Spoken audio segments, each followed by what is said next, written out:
Here in Atlanta, and we honor our troops as the Braves get a look at the first place Philadelphia Phillies. Game 1 of a 3-game set is coming up here at the 10. We salute the men and women of our military, a wonderful pregame ceremony, and all of our thoughts and prayers go to those who fight so hard to keep us free. With Joe Simpson, I'm Chip Carey. Welcome back to Braves baseball. Fresh off a sweep against the Pittsburgh Pirates. 3 great pitching matchups for Atlanta. And oh, by the way, with a win today, the Braves could leapfrog into first. Wouldn't that be fun? Cap a great month of May off with a jump into first place. They already have more wins than any other team in baseball in the month of May, with the exception of the Dodgers, who have an equal number. But they're just playing great baseball. And these pitching matchups bode well for Atlanta, with Tommy Hanson going today against Joe Blanton.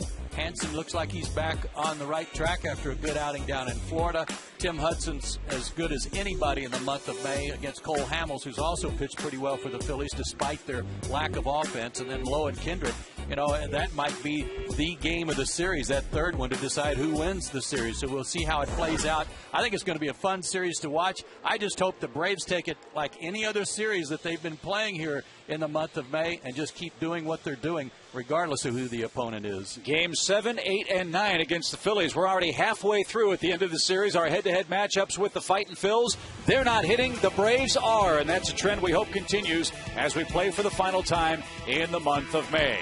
Lots of big names, lots of big faces, and lots of big storylines to talk about as we get set for Game 1. It's the Braves and the Phillies. Lineups and first pitch from Turner Field coming up.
Veterans at Memorial Day Monday in Atlanta. The Braves and the Phillies will be sporting some rather nifty headgear for the matchup today. The white cap with the red, white, and blue A.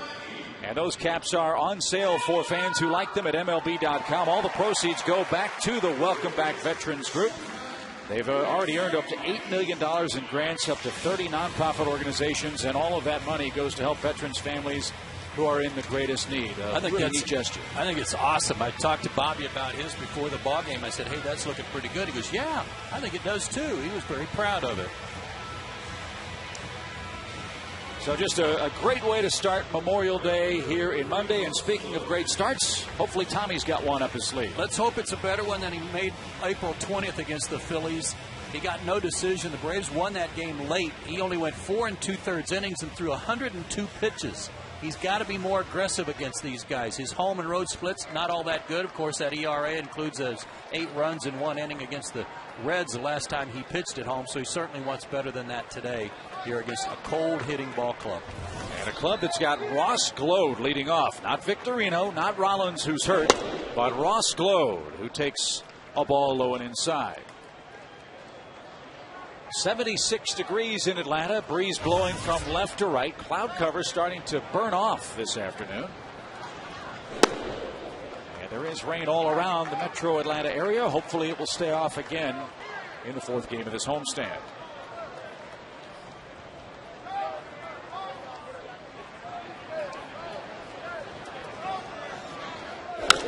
High fly ball, can of corn to center. McLouth and Hayward converge. It'll be Nate McLouth. For Tommy Hanson today, his 4 pitching keys to success. Be aggressive. Go after these guys. Don't nip and tuck around the corners. Get after them. And there are 6 left-handed hitters in the lineup today. Typically, Tommy throws a lot of sliders down and into left-handed hitters. Don't fall in love with that pitch today. Mix it up. Just because they're left-handed doesn't mean you got to fire that same slider back there. Greg Dobbs is playing third base for the Phillies today. There's a subplot to that story, too. As Larry Vanover calls strike 1. Placido Polanco is the Phillies' everyday third baseman, but he hasn't been right since Tim Hudson hit him in the elbow with a pitched ball earlier in this head-to-head series. And he's back in Philadelphia today, getting a cortisone shot in that elbow. And there's a chance that Polanco could be back with the Phillies tomorrow, but his availability for tomorrow night's game 2 is still very much in doubt. So Dobbs gets the start, hitting 130 this year. Tommy's last start against Florida, 6 innings, 4 hits, just 2 runs allowed. But he did walk 5.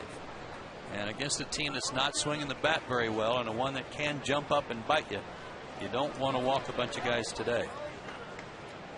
Most of Dobbs' work has been as a Phillies pinch hitter. And he's not had much luck in that regard either. As we look at the Phillies' Mercedes-Benz starting lineup, Glode, Dobbs, and Chase Utley 1, 2, and 3 for Charlie Manuel. Ryan Howard is their cleanup man with Shane Victorino behind. Raul Ibanez 6th, Ruiz, Valdez, and Blanton 7th, 8th, and 9th. Quite a different look without Polanco and Jason Worth in there. Worth has been going so bad they had to bench him. Just 1 for 20 on this road trip. And he has struck out 6 of his last 8 at bats. 3 balls and a strike. And Hanson walks Dobbs. Another trend for Tommy, it seems, his last couple starts. Not quite the situation yet. He's had trouble with 2 outs finishing off innings. First inning has been giving him some trouble, trying to find his release point, getting into a groove. But this is one of those teams, you refer to sometimes, Chip, to the back of somebody's bubblegum card. You know, they're too good a team to stay in this rut they're in, talking about the Phillies. You just don't want them to get well here. Right. And they were really thinking, okay, Roy Halladay throws a perfect game. That's going to jumpstart this ball club, get them going.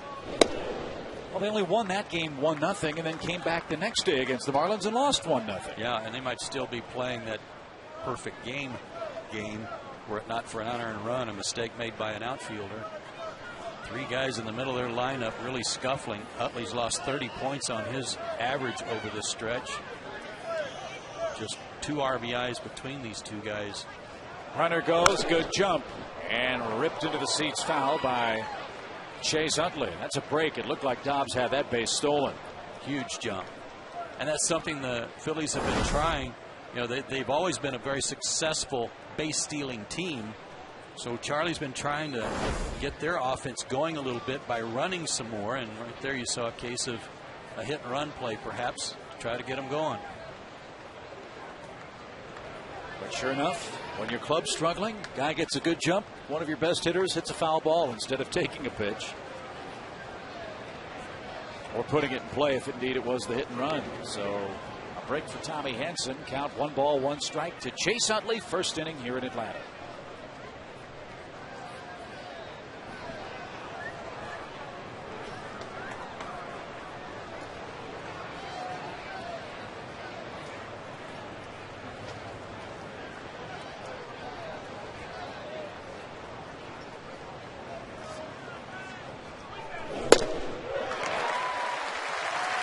That's good enough. 1 ball, 2 strikes.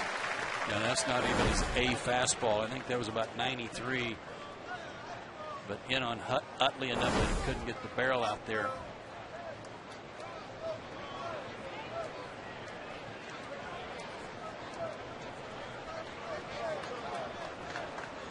Can back in the rocking chair behind the plate. Ready for Hanson's 1-2 pitch.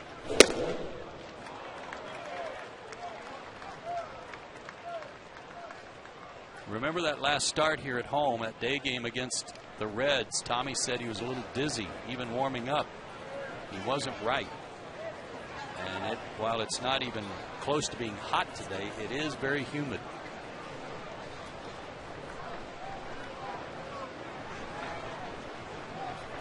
That was back on May 20th. Game Braves won dramatically on the Brooks Conrad pinch hit.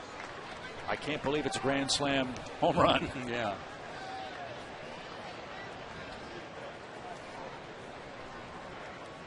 Again, going back to the start against the Phillies on April 20th, the one thing they did, they worked the count big time on him.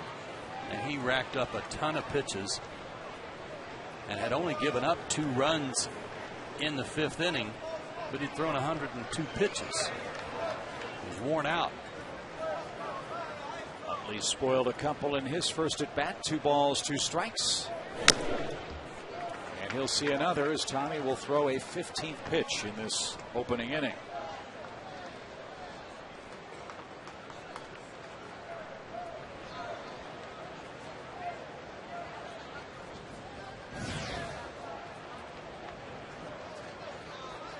Utley with 10 homers. He's knocked in 24 men. As Joe mentioned, his average at an unbelievably low for him, 277.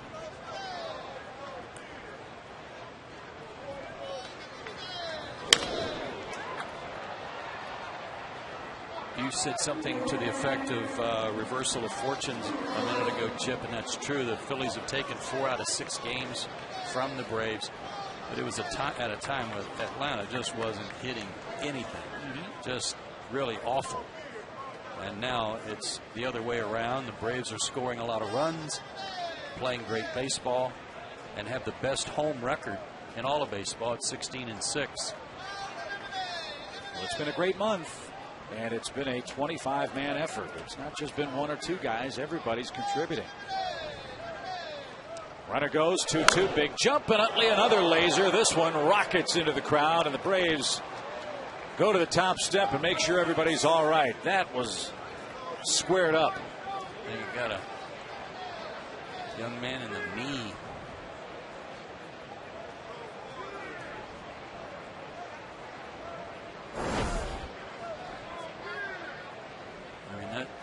That's a pitch that's almost like even Chase was flinching and hunkering down a little bit after he hit that one, but pitch that's almost going to hit him if he doesn't hit it. Boy, great at bat for Utley. 9th pitch, and it's rifled past Gloss into right field. Dobbs around second, is on his way to third. Throw cut off, and they're at the corners with 1 out.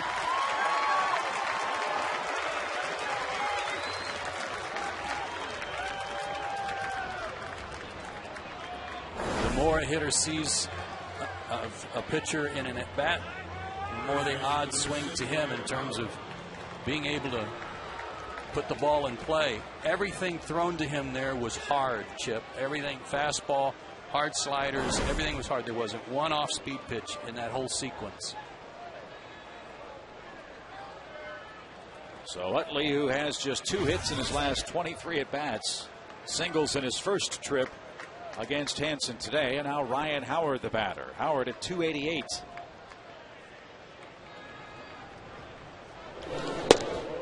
There's something off speed. Yeah, where was that pitch a minute ago? Howard's a guy that sees more curveballs too than anybody in baseball. So he's going to get a steady diet of those in this series, and a good start in that sequence for Tommy. And if you wonder why the Phillies offense has been struggling, here's Exhibit A. Howard has just 5 hits in his last 24 at bats with a runner in scoring position. And this is their cleanup man. He's not cleaning up.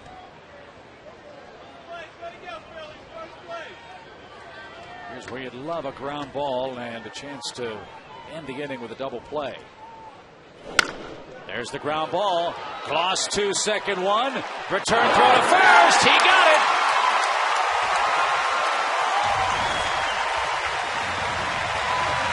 Don't you love it when they follow the script?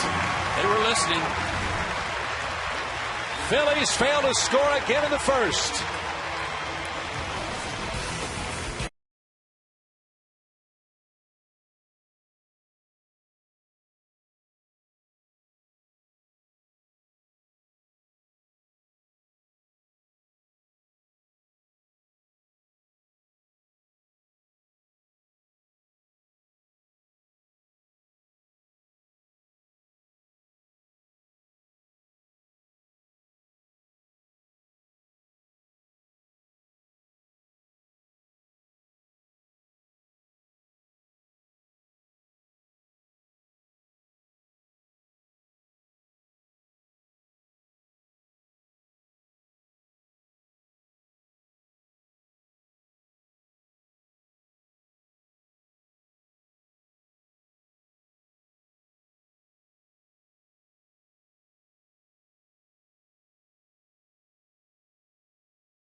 Tommy Hansen gets a much-needed ground ball and gets out of a first-inning jam. Braves coming up now against Joe Blanton.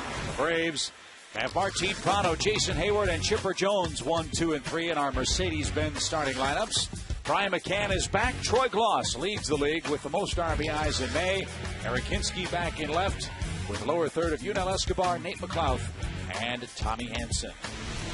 Joe Blanton's on the mound for the Phillies. 29 years old, 6'3", 245 out of Nashville. His home and road splits not so good either.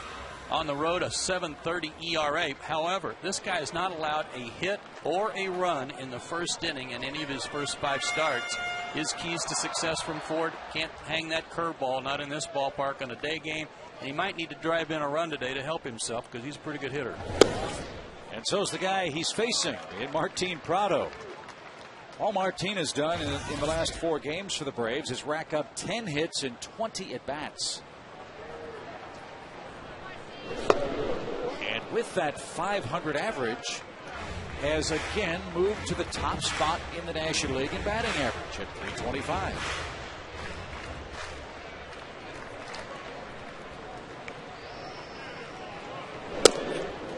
Blanton works fast, likes to work fast.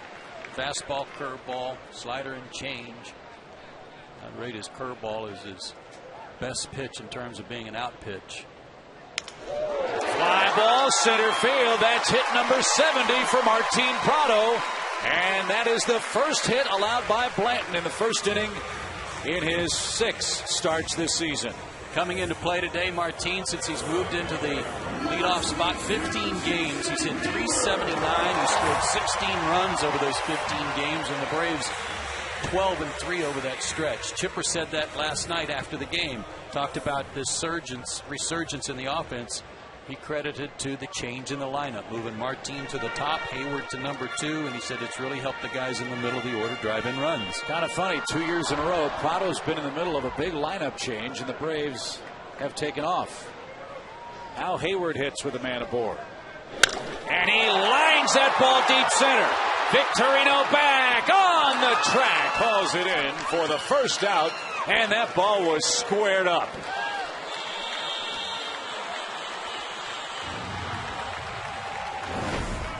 He crushed this, but you have to hit it out of the ballpark to get it over Shane Victorino's head. First of all, he's playing pretty deep, but he is so fast and covers so much ground. There's not too many other center fielders that would have caught that. So the flying Hawaiian takes care of Hayward.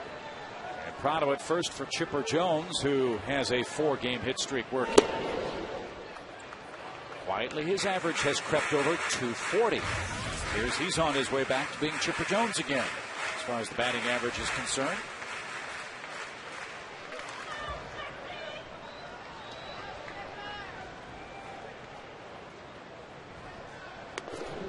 You can notice, I think it's noticeable, Chip, that his stance has a little more of a crouch to it at the waist.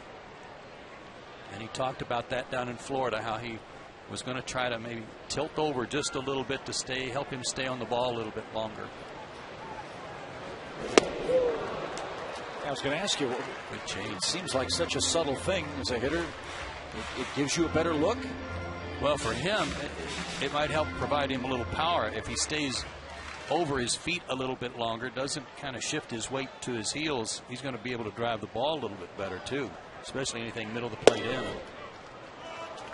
Didn't like the call as that caught the corner. 2-2 the count.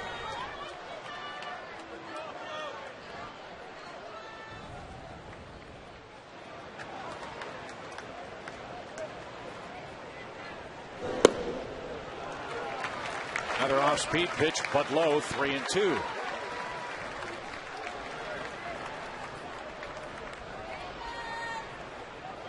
Braves have been running a bit this month. They've stolen 14 bags. Would they chase Prado here? He's going. Line deep right field. On the run, Glow. Track, wall. He's on the board from the left side, and so are the Braves.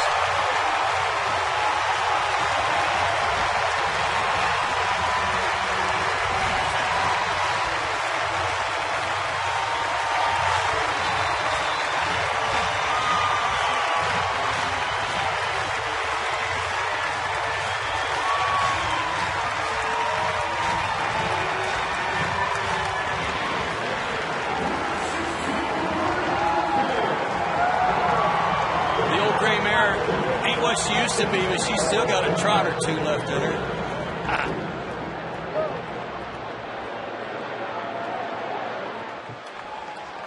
So a 2-0 Atlanta lead. Chipper Jones, his first home run from the left side this year, his third of the season, and the Braves lead by 2.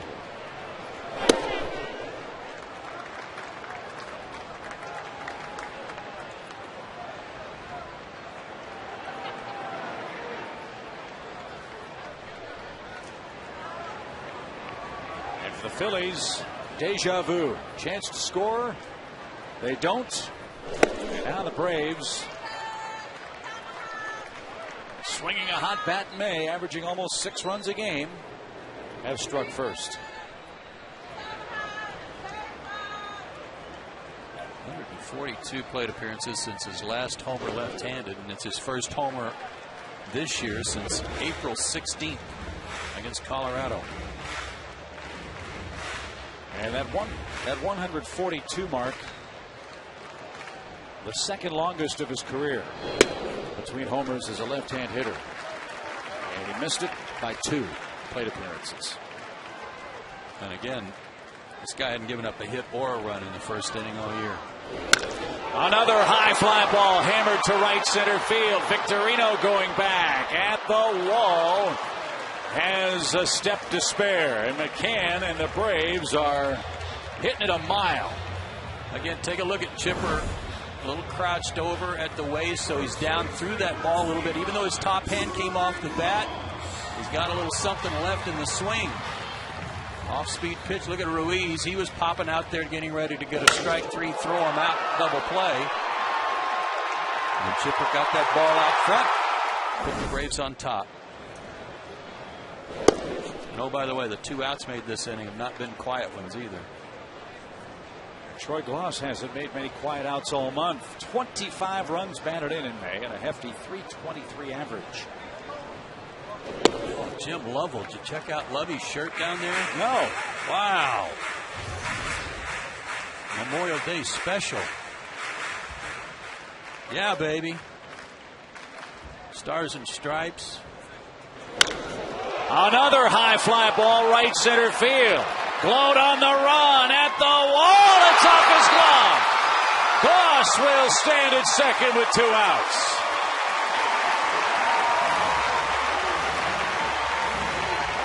And right now the Phillies outfielders might be exhausted.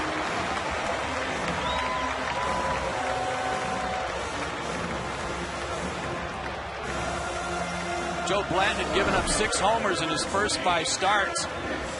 He's within a whisker of giving up 4 this inning. Gloat running on his heels a little bit.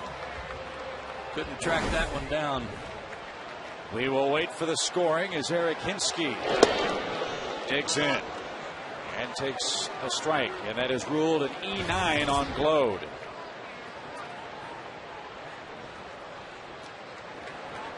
That'll force the pitch count of Blanton up. This will be his 21st on a hot day.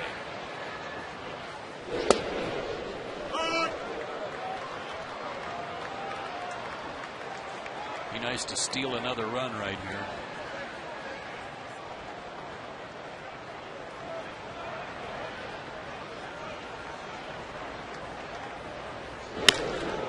And they might.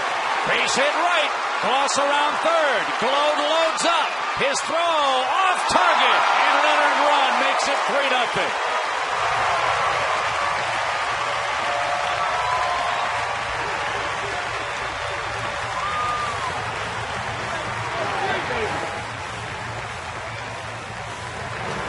Way too good an 0-2 pitch. Fastball is supposed to be a sinker down and away, and you could see Ruiz showing his glove like he wanted it almost in the dirt. Run it, keep it down and away. And the pitch stayed up, and Eric Hinsky picks up right where he left off. Remember, he didn't start any of the 3 games against the Pirates and those 3 left-handers, so he gets the start today. Welcome back, Eric. And for all the talk about what the Braves have done at the top of their order, let's not forget what Eric Hinsky has done in the middle since becoming an everyday player against right-hand pitching. He's been incredibly productive. Here's Escobar coming off a 3-hit day yesterday. It couldn't come at a better time to get these runs in the first inning. And to a ball club that's not scoring, it just puts that much more weight on their offense. Liner foul by Unell. 1 ball, 1 strike. Good to see Unell appears to be okay. He took a pretty hard slide from Utley on that double play in the top of the first.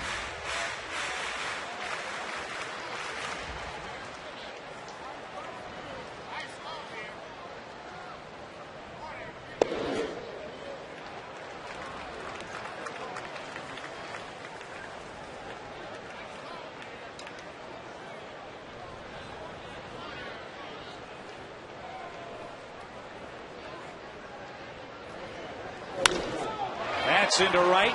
Gloat charges in and makes the play to retire the side. Boy, what a nice inning for the Braves in the first. They get out of trouble in the top half, and they put the Phillies in a whole lot in the bottom. Chipper Jones, a 2-run homer.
Memorial Day to you and yours, and we hope as you spend time watching our broadcast today and at the backyard barbecue, you'll stop, pause, and reflect and thank the men and women of our armed forces. Key inning for Tommy Hanson, staked to a 3-run lead. And those who have paid the ultimate price and made the ultimate sacrifice for all of us.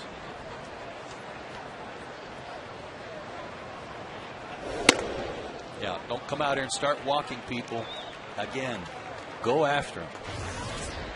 Challenge these guys. Victorino is one of the only guys that's been swinging the bat pretty decent. He's 7 for his last 23.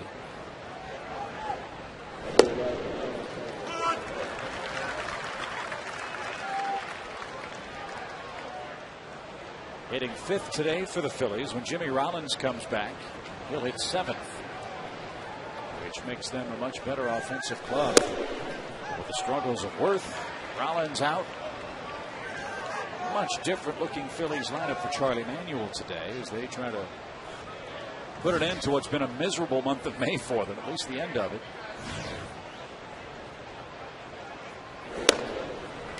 And leadoff walk to Victorino, a fast man. Second walk for Hanson. Raul Ibanez is the hitter.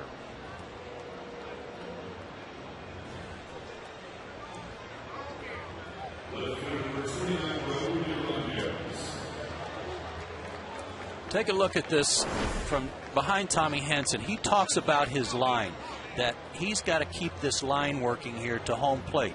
If he starts stepping a little bit to the left and his shoulder starts veering off to the left and causing his arm to drag a little bit, the pitches wind up high and away. And so far today, that's what's happening.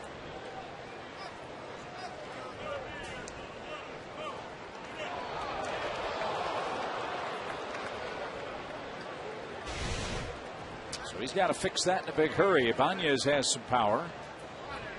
And you've got to worry about Victorino leading from first in the second inning. Ibanez, 3 homers, 21 driven in. He's hit the Braves hard. 5 RBIs with 7 hits against Atlanta pitching in the first 6 games this year. And Victorino's running. Great jump. McCann's throw had no chance. And the Phillies are going to do that all day if they can. They're going to run on Tommy Hanson. 11th swipe for Victorino. And Tommy even employed a slide step there, but it was going to take a perfect throw to get him.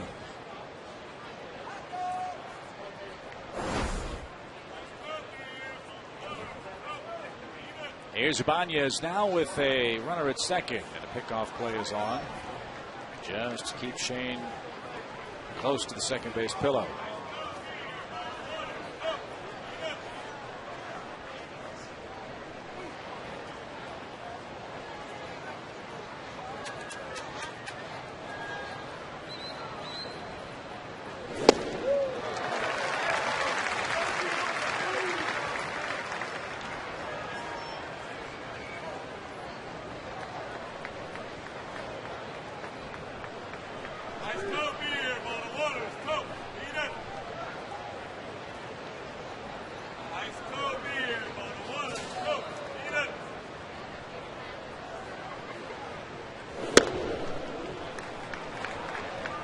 And a strike.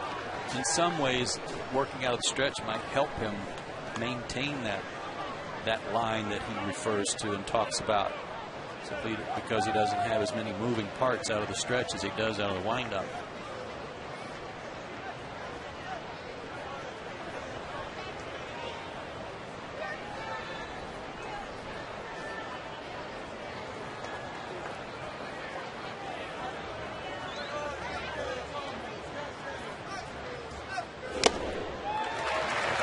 Was late. 2 good pitches this at bat on fastballs. 194, 195 to the outer third. Perfect. Didn't try to overthrow those.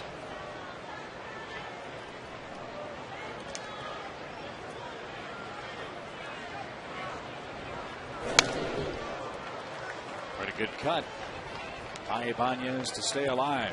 He had such a huge first half of the season last year for the Phillies, then got hurt. And has struggled to be nearly as productive. He's the man that replaced Pat Burrell in the Phillies left field lineup.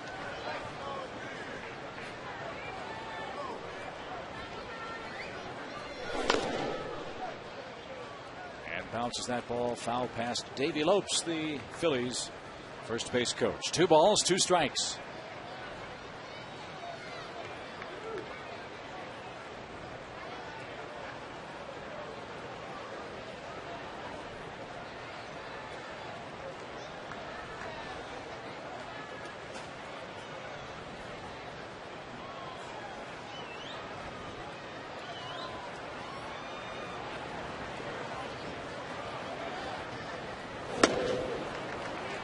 Up and away again. 3 balls, 2 strikes. He just cannot find that release point early on, and that's cause for concern, driving that count up. And again, the line, watch the front shoulder here. See how everything's kind of spinning off. He's trying to get a little extra on the fastball, throw it by him, and everything starts spinning toward first base and not driving to the plate. Just what we hoped wouldn't happen. Back-to-back walks after staked to a 3-run lead. And first and second, nobody out for Carlos Ruiz.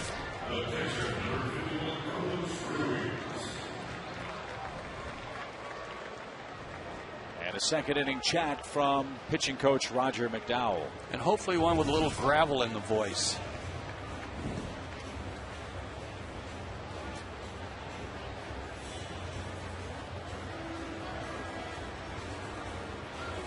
No, the Phillies are struggling at the plate. This is a club that you give them a chance, someone is going to burn you. And Tommy's got to find a way to throw a few more strikes to these guys. You mentioned challenge them, be aggressive. This club is too good to hit a 186 clip, even without Worth and without Rollins. 5 times they've been shut out in their last 8 games. They've scored 1 run or less 8 times in their last 12. Ruiz, another struggling hitter. He's 5 for his last 32 and is a double play candidate if you can get contact on the ground. Ball 1.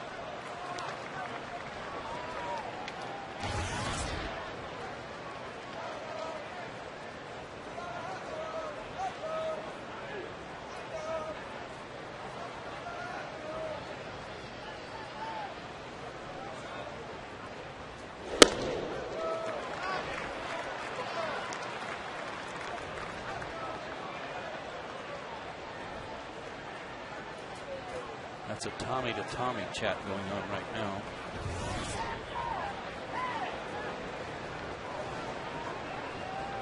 He's already close to a third of the way through his allotment today.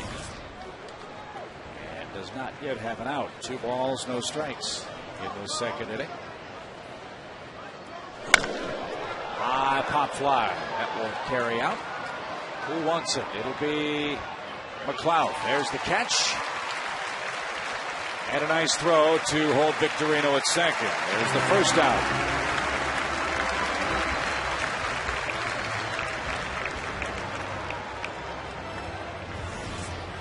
Again, this team, despite their wealth of power up and down their lineup, they just haven't been hitting any long balls. And talking to some people around their camp with respect to this road trip, everything's been warning track power. They've been hitting a lot of fly balls, but nobody's hitting the ball out of the park. And we've seen that already a couple of times today. Glowed with a high fly ball. Ruiz with 1-2. And now Wilson Valdez could end the inning with a ground ball at someone. 2 on, 1 out. Last Phillies home run was May 23rd.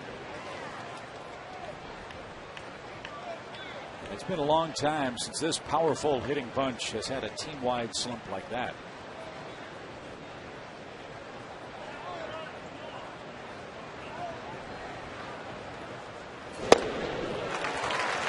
Milt Thompson, regarded as one of the better hitting coaches in baseball, But even he's got that look on his face like Terry Pendleton had early in the season, like, you know, scratching your head, what else can I do here to get these guys going?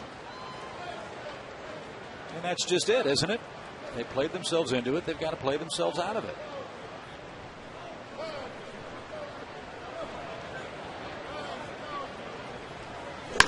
Ground ball should be 2. There's 1. Taking over. What walks? Hansen gets 2 for the price of 1 for the second inning. It's been a struggle, but he's up by 3.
Register and be a part of our game as we're having a live chat with our inside analyst, Bill Shanks. You'll find exclusive photos, behind-the-scenes footage from your favorite team. It's all happening on FoxSportsSouth.com. A lot of great topics, I'm sure, on that chat on Wednesday. Don't forget the Major League Baseball amateur draft is coming up in a week. And the Braves' first pick will be 35th overall. In the draft, they lost their first-round choice to the Red Sox for signing Billy Wagner.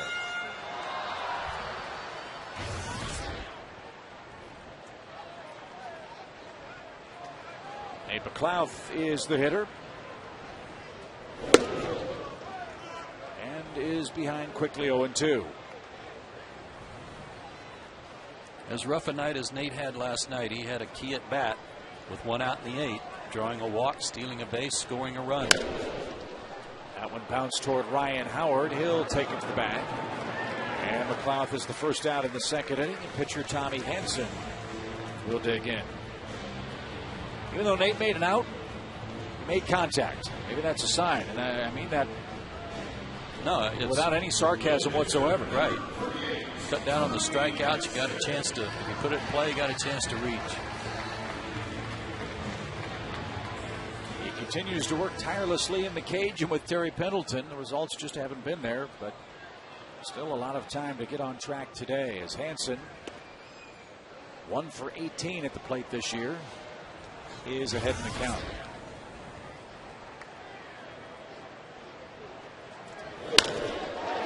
He's 2 for 19, but you better hurry. Load might have thought about firing to first, but the ball took a second hop. So Tommy will run the bases, his first hit of the day. After making that error on the fly ball in the first inning, I think Ross Glode's in a big hurry to do anything just yet. Good piece of hitting on a pitch down and away from him. Second hit of the year. That's like the little left knee flex there by Hansen as he timed that ball. Little Ted Williams-like. Yeah. So sweet stroke to right brings up Martin Prado. 70 hits And the league's leading hitter at 329 now. There's an old saying that if you get a hit a game, you're going to hit 300. Martine's well ahead of the curve on that one. He's got 70 hits in this, the 51st game, and he'll have a few more at-bats today. And looks for his 24th multi-hit game and didn't mean to swing. There's only one play, and it's made by Ruiz. Hansen to second now with 2 outs. And he's upset with himself, Joe. That might be the first or second check swing the Prado's had where contact was made. Well, it goes to our Geico quote of the day, and it comes from Martin Prado, who's talking about Jason Hayward in the top of the lineup. I think pitchers worry too much about me. I think Jason's going to be one of the best 2-hole hitters in the game because he's got speed, got power. You put a guy like Chipper behind him, you're going to be fine. Jason hit a line drive bullet to straightaway center for the first out recorded by Blanton. Braves hit the ball very hard against him, scoring 3 times.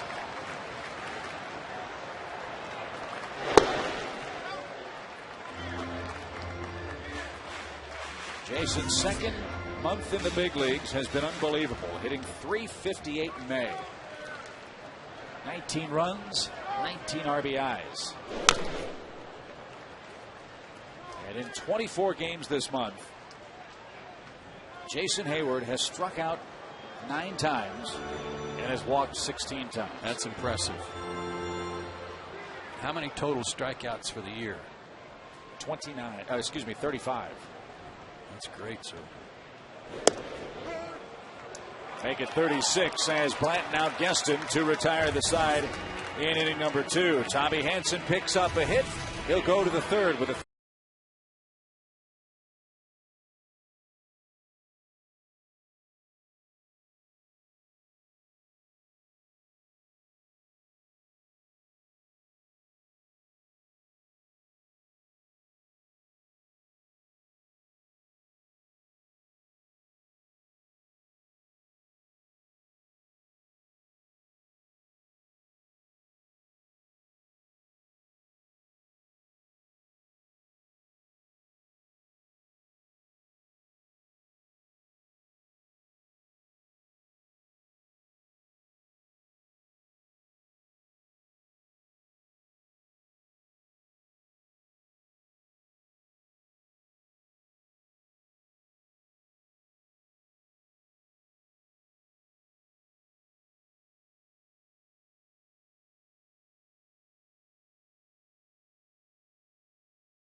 by the Georgia Lottery and by the Home Depot. Back with you at Turner Field in Atlanta on Memorial Day Monday. There's the story. Braves lead by 3 with the win today. The Braves would leapfrog past the Phillies and find themselves in first place. And as always, our Braves broadcast on Sports South, presented in beautiful high definition by H.H. Gregg. Good crowd on hand, too. A lot of servicemen and women here as guests of the Braves today. And I really enjoyed that pregame ceremony on the field. It was well done.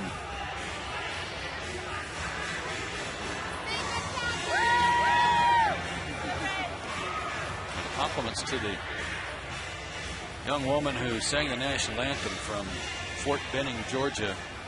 Gosh, she was outstanding. Colonel Twanda Young. Lieutenant Colonel. Excuse me, I want to get that right. Yeah, she'll court-martial you if you're not careful. But Braves honored local Purple Heart recipients and had veterans from World War II, Vietnam, Korea, the Gulf War, and Operation Iraqi Freedom saluted on the infield. And great way to end this month of May at Turner Field. Tommy Hanson versus Joe Blanton. That's the pitching matchup. That's the sequence here in the Phillies' third. And Blanton lines a shot to right. Hayward's coming up, thinking about a throw to first, and it's not in time. Made him run. That way, Jason. Mentioned that Blanton may have to drive in a run to help himself today because he's a good hitting pitcher. This is his third hit of the day, or the year. He's 3 for 11, but almost gunned down. That ever happened to you? Throw out a pitcher? A couple of opportunities. Don't think it ever happened. Here's Glode. He fly to center to start the game. Hanson again, trouble. He's not had a clean inning yet. 2 double play balls have gotten him out of trouble in the first and in the second. And you've got Dobbs and Utley lurking in a 3-run game for the Phillies. Saved a ton of pitches. Those double plays. Braves do not hold Blanton. Gloss plays behind him.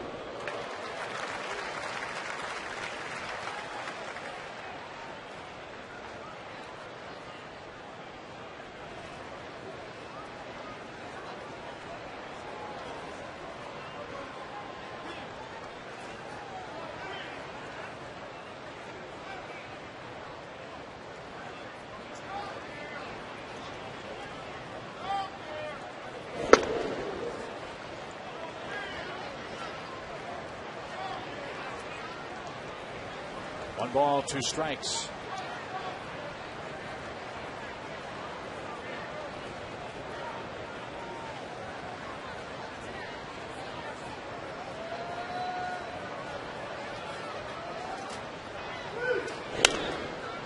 For Tommy, we've seen this pattern develop before, Chip, and that is trying to find his release point, trying to get in the groove in the first and second inning. Gave up the 8 runs in the second inning to the Reds. We've already talked about that. But the third and fourth innings, he seems to settle in. He's only given up a total of 2 runs in those 2 innings after he's kind of found himself. Let's hope that works today, too. Popped up left side. Chipper Jones flips the glasses, has plenty of room. Well, I know that's something we talked to Tom Glavine about an awful lot. Tommy, in his soon-to-be Hall of Fame career, was a guy that at times had to ease into the ball game, and he said he tried just about every possible thing he could to have easier times in the first inning.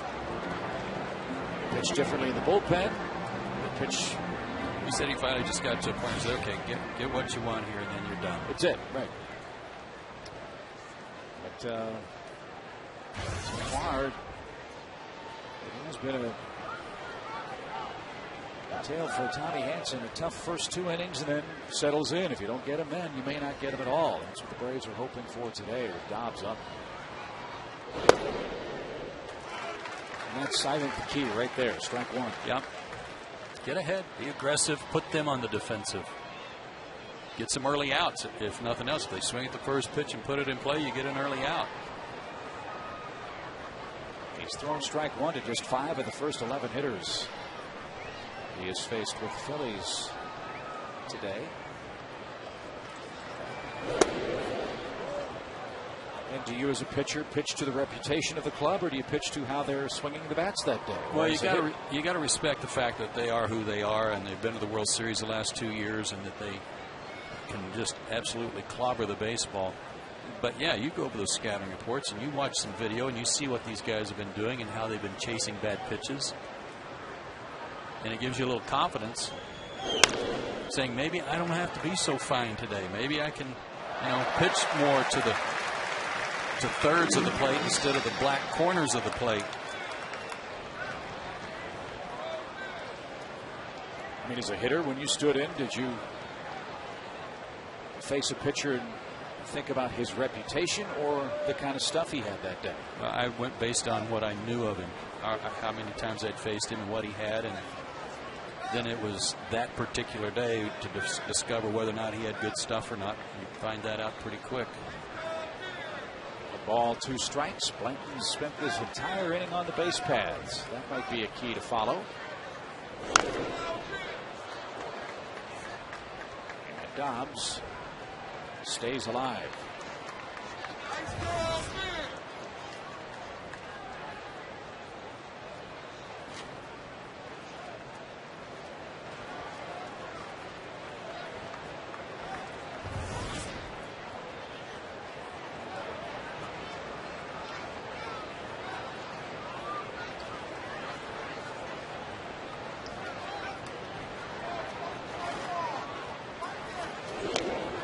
That one gets away from McCann. Actually, it was a hit by pitch.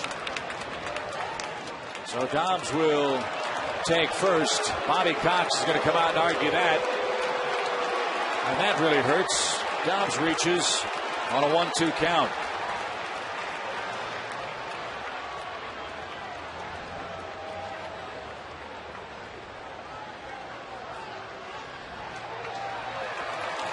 And now maybe Bobby will get Angel Campos and Jeff Kellogg as they check the baseball. Good for Larry that is at least asking. Larry Vanover, a veteran umpire. I think that's going to be a hard one to overturn from base umpires because it's a hard one to see.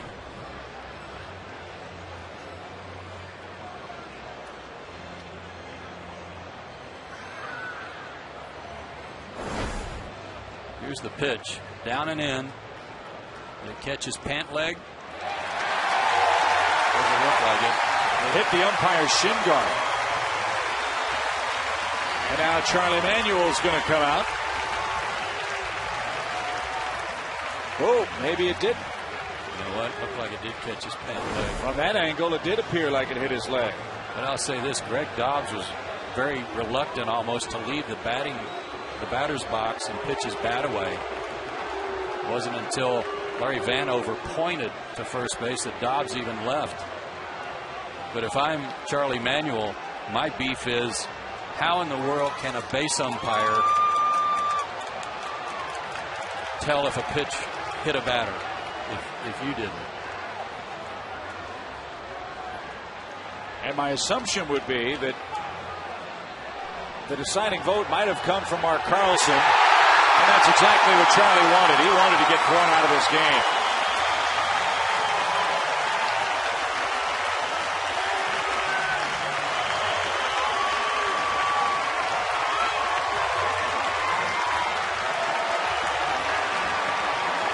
A lot of frustration for Charlie in recent days, boiling over there on that call that, as I just described, very unusual to see that overturned. It'll be a wild pitch, and Blanton will still wind up on second base. But the count is 2-2. And from this angle, it was hard to see Chip if it hit him. But this angle, watch the pant leg. It kind of looks like it got whipped around his leg a little. So a very tough one to call. And Charlie upset that it was overturned by base umpires. And I'd be fascinated to know which base umpire cast the deciding vote for Larry Vanover. And I'll explain that in a second. 2-2 pitch. The man that's going to have the best view would be Mark Carlson, the third base umpire, looking right down the line at home plate. But when Vanover went out, Angel Campos and Jeff Kellogg were the first 2 men that he went to. Tough one. It'll be a pass ball, not a wild pitch. So Blanton's at second with a 2-2 count and 1 out. Ball 3.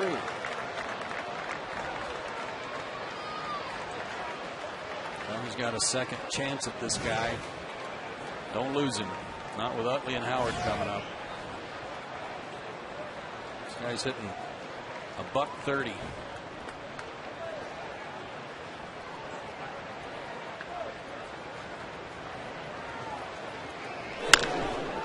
Well hit toward left. Eric Hinsky on the run in the corner makes the catch.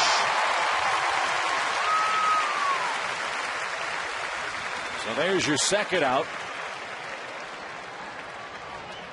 Instead of 2 on 1 out for Utley, you've got Blanton at second, and Utley's up with 2 down. With respect to the hit batter, the only thing I can hang my hat on is Greg Dobbs. You know, if he got hit, he would have probably pointed down at his leg right away. But he stood there, and it kind of surprised me that he stood there. It was almost like he was saying, hey, I want to hit instead. And then Vanover pointed to first, so he kind of reluctantly pitched his bat away. That led me to believe he didn't get hit. Braves play Utley to pull on the infield. He lined one past Troy Gloss in the first inning. Phillies had runners first and third, but did not score. Watch Dobbs here after the pitch. He's just standing there. He's not going anywhere. What? Oh, okay. $130, I'll take it. See, it did. I mean, if it did hit him, he wasn't going to feel it, so he probably didn't know. He was standing there. Ball, no strikes. Fly ball to left. Hinsky drifts back, and Hansen is out of third inning trouble. Charlie Manuel ejected from the game. Nothing going right for the Phillies, and perhaps Hansen starting to settle into the lead.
As we check out our Blimpie game summary. First two came on a Chipper Jones homer. His first one left-handed this year. And then after this error made by Ross Glode on what would have been the third out of the inning that allowed Troy Gloss to reach, Eric Hinsky on an 0-2 pitch, line one to right, and drove in the third run of the inning. That's where we are headed to the bottom of the third. And Chipper now hitting .248. We'll see what effect, if any, Blanton being on the base paths for the entire third inning has here in the bottom half of the frame.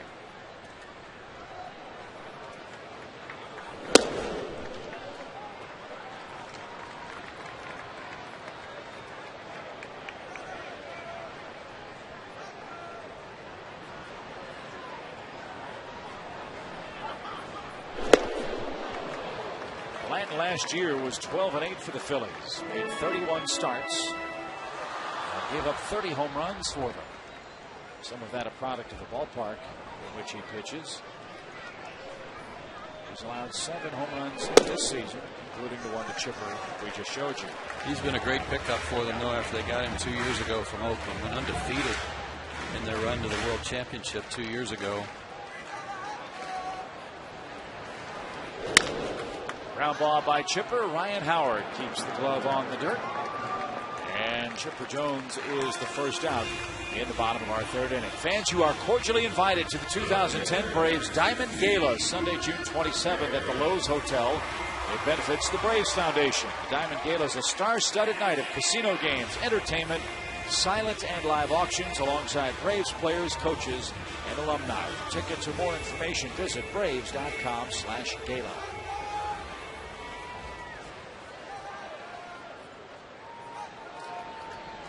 Ryan McCann's the hitter. He flied out his first time up.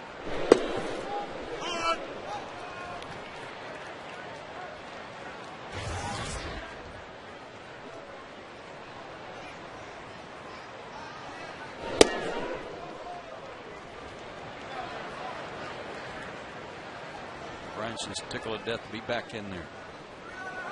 Missed the last 4 days, that quad. He was kind of funny talking to Jerome Jurinovich on Braves Live before the game today. Jerome asked him, how'd you like sitting on the bench? I hated it. Was the summation of the answer. That's tough duty, man. You're a regular player and you're not used to not being in there. It's a totally different experience. But thankfully, David Ross really stepped up and played great baseball against the Pirates. And that's another trend this club has had all year long. Somebody goes down or is ineffective, somebody else steps in and does the job.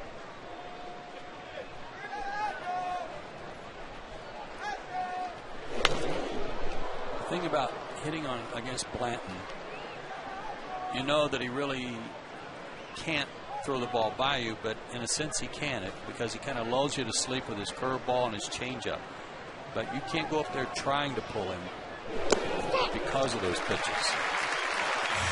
And it was just like Chipper this inning, rolling over the top of that pitch on a 3-1 count. He was looking for something to really just crush, and he didn't get it. You've still got to stay on the plate and be ready to drive the ball right back at Blanton. Troy Gloss scored a big first inning run for the Braves. He hit that drive to right that Ross Glode couldn't catch. And then Hinsky followed with a run-scoring hit to conclude Atlanta's first inning scoring.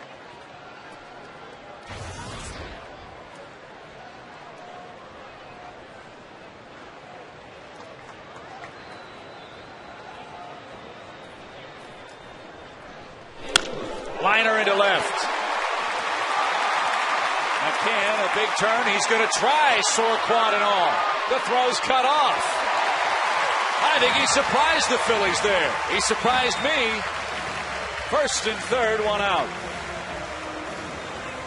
He had the play in front of him, Chip, and that's such a value to a base runner, is when you get to second base and see the left fielder making the play, doing whatever he's doing, you get a sense as to how long it's going to take him to stop and throw back, and that's what Brian took advantage of there. Ibanez was going to his backhand and really had nothing to get on the throw. Good base running, good read by McCann. Fly ball means a run. Hinsky's up. Ground ball to first, and it's past Howard and into the corner. McCann scores. Gloss on his way to third. Hinsky at second as Ryan Howard commits his sixth error.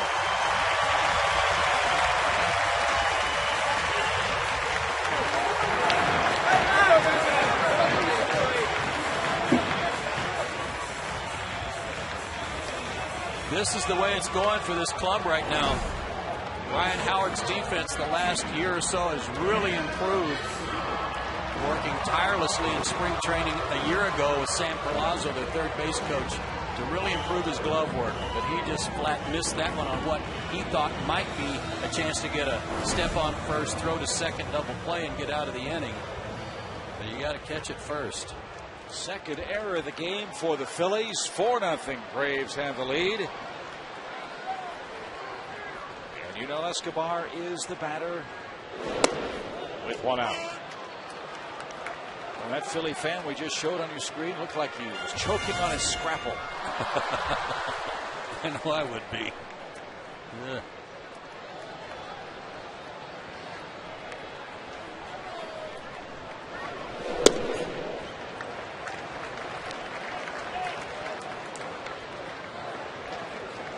One ball, one strike.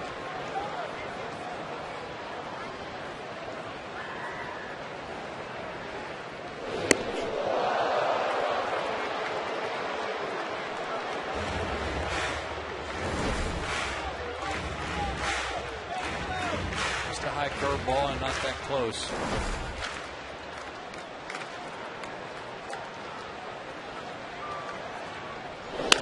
Liner into left center field. That'll score two more. Escobar on his way, but out.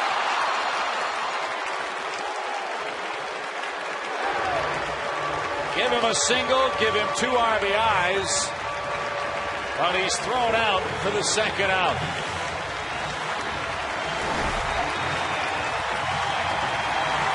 He had 3 hits last night. He gets a big 2-run hit here. And Shane Victorino, with a very good arm, makes a heck of a throw here from his backhand. One hopper right to the bag.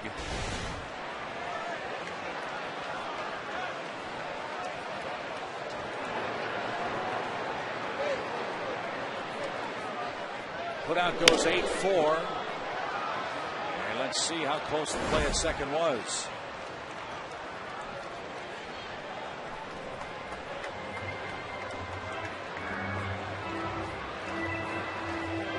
Yeah, the thing of it there is that the ball's waiting on him.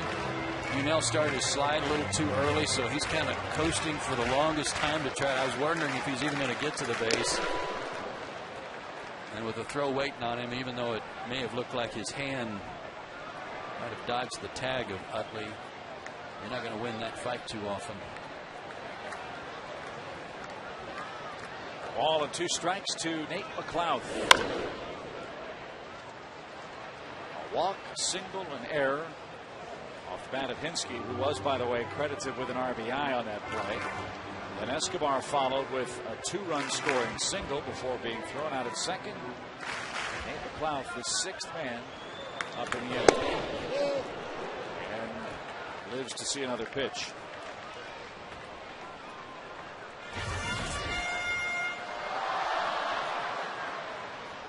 Just what the doctor ordered today. 6 runs across in the first 3 innings. Look at that pitch to Nate. He kind of chased Utley that one into the crowd. It was so far inside. Some of those pitches that are way in, he's going to hit. But it's the pitches middle of the plate away that are still giving him the most trouble because he still tries to pull them. Can you remember him hitting a ball hard over shortstop? No, I don't. In the last 4 weeks, 5 I think weeks? he's got 2 hits to left on the year and 3 to center. Everything else has been to right. There's a pop up to the left side and playable for Valdez, and he puts the squeeze on that. Phillies defense has been offensive today. They have given up a couple of unearned runs, and the Braves tack on 3 more in the third. Unell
Between innings, the stolen base challenge. That serviceman right there was given the opportunity to win some prizes. He's got 20 seconds to sprint and get the base, steal the base, if you will, and bring it back. I think we've only had one winner all year.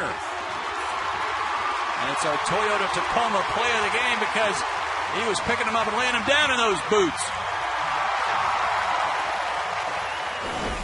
A big winner. Well, whoever puts the base out there needs to lighten up, Francis. I think somebody may have kicked that base a little closer for the man in uniform. I like it. It's only fitting that serviceman is our play of the game. And Tommy Hanson now staked to a 6-run lead.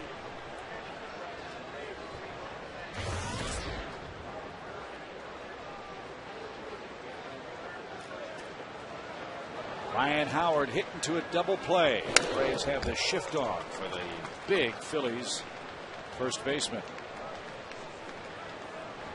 It's been a while since he's gone deep. We've told you about the Phillies club.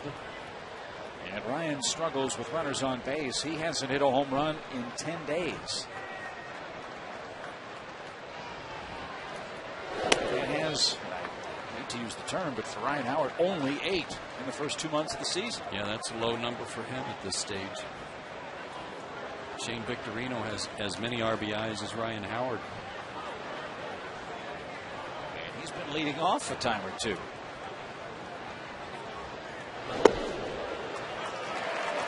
Two and two. Braves with their shift on for him. This was an almost unhittable pitch on our Fox tracks. Not even sure it got to the plate, but he got the call.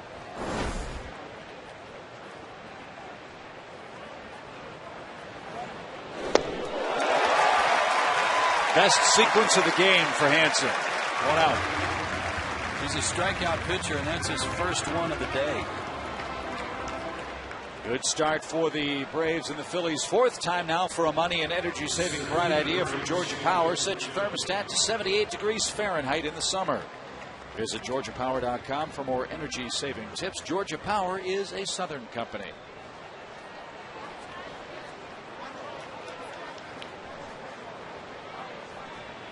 Shane Victorino has walked today.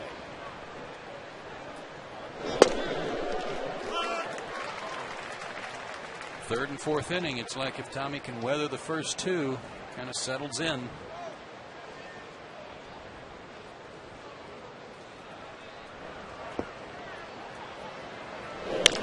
Hard hit ball. Gloss spears that. 2 out. Oh man, Victorino didn't even run. That doesn't look good for a club that's not playing well. For a guy to take 2 steps, 3 steps out of the batter's box and stop. That does not look good. Hit it sharply, granted, but come on, Shane.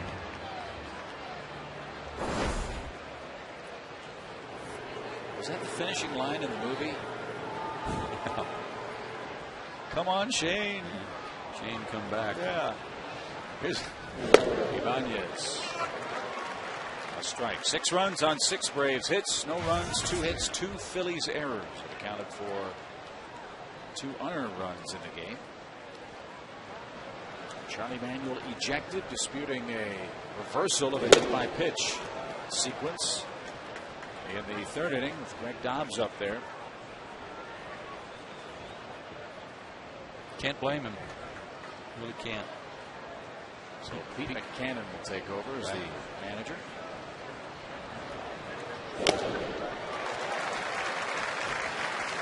One and two. As the oldest saying in baseball, or one of the many old sayings, is you're never as good as you look when you're streaking, and you're never as bad as you are when you're playing like the Phillies are. The Braves had a 9-game losing streak in the early weeks of this season. They've come back to put together a great May. Chance to go 20-8 this month.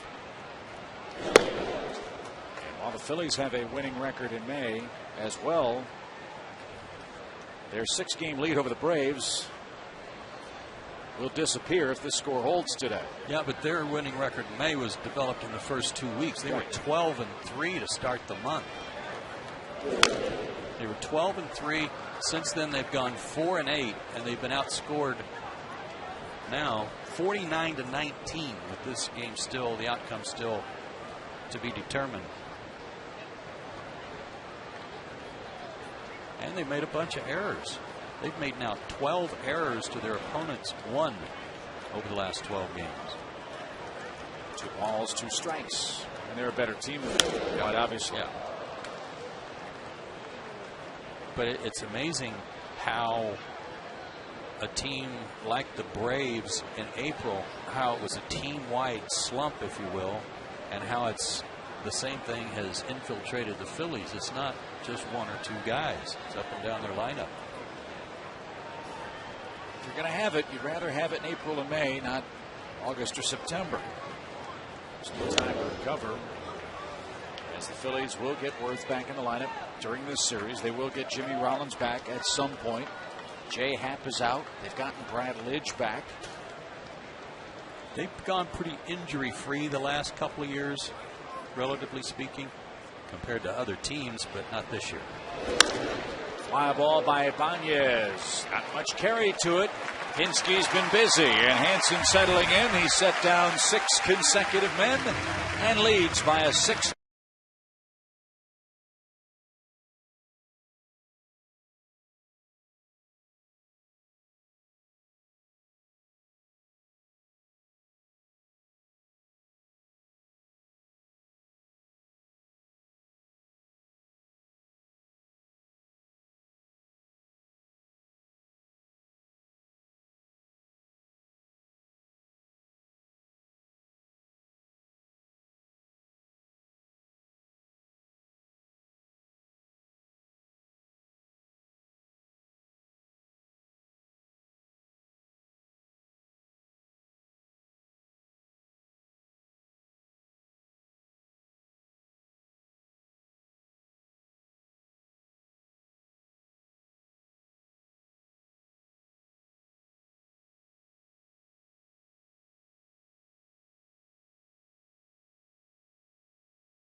Six nothing Braves on the first of 3 that we will face against Philadelphia. Final day of May, Memorial Day 2010.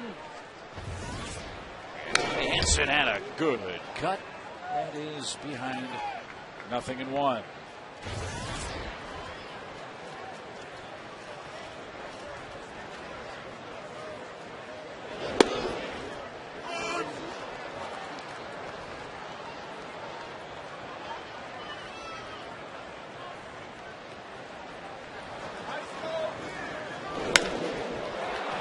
Ball hit to right, but Glow will track it down. And there is your first out as we take a look at our Academy Sports and Outdoor leaderboard. These were the standings through May 17th. You can see the Phillies with a nice, comfortable lead over everybody. Braves at the bottom of the list. But May, how about this? Your leaderboard for the Braves, a 2010 record in May of 19-8, could be 20-8. And now, with that good month, the results look like this in the standings, where the Braves are only a half game back. And everybody's cut into that lead that the Phillies enjoyed. Very tightly packed division. Just a couple days ago, everybody was at 500 or better. Nationals and Marlins skidding of late. And Prado hits it hard, but is retired for the second out. Washington gave Padres a good go yesterday. Zimmerman hit a couple of homers, but they lost in 10 innings, I believe. I know it's extra innings. Might have been 11. San Diego has a 2-game lead over the Dodgers in the National League West. Braves saw San Diego at the right time, early, as a bouncing ball off the bat of Hayward gives Blanton a much-needed 1-2-3 inning. He did that on 6 pitches. To the 5th we go. All Atlanta.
A sun-splashed crowd at the ballpark. A lot of clouds, a lot of rain in the early morning hours in Atlanta. That's all broken up. It's turned out to be a beautiful but steamy day as we get set to start June tomorrow. Braves are 10-7 in day games on the year, but they are 7-0 at home in day games coming into play today. Carlos Ruiz is the batter. All of a sudden, Tommy's throwing the invisible baseball at him. He's throwing his breaking ball more, too.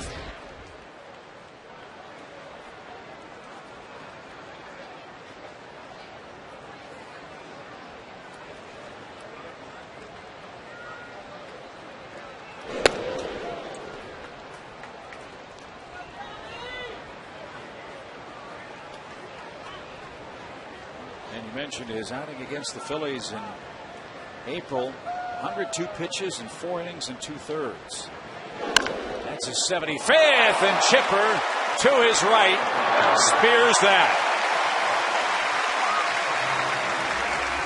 Old Gray Mare's having herself quite a day.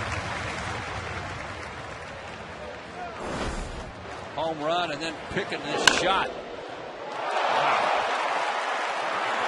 He was out early. You know what? He was one of the first guys on the field this morning. Braves did take batting practice. Phillies did too, but Chipper was out early taking ground balls today. May have paid off. That ball was smoked. Here's Valdez. A double play erased him and the Phillies in the second. Philadelphia had runners first and third with 1 out in the first. Didn't score. Had runners first and second. Nobody out in the second. And didn't score in that sequence either. Since then, they've had 1 base runner. Right side, foul ground. Ross battling the sun. Lost it, but didn't have a play.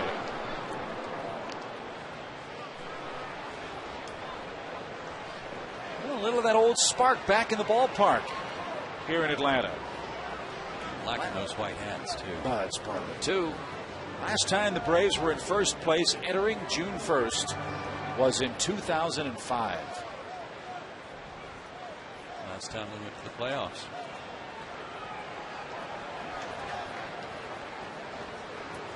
Ball, one strike. Well, it's far too early to start thinking about postseason play. If you're in first place around the end of May, 1st June, it's almost a 66% bet that you are going to go to postseason play. That's the way it's worked out in the wild card era of baseball.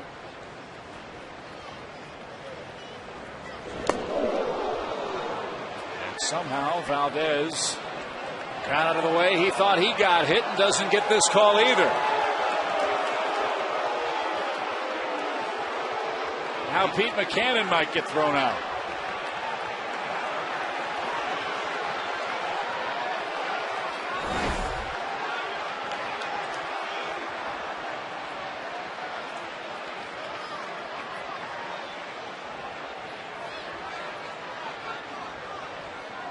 That looked like it grazed him. At least he reacted a little better than Greg Dobbs.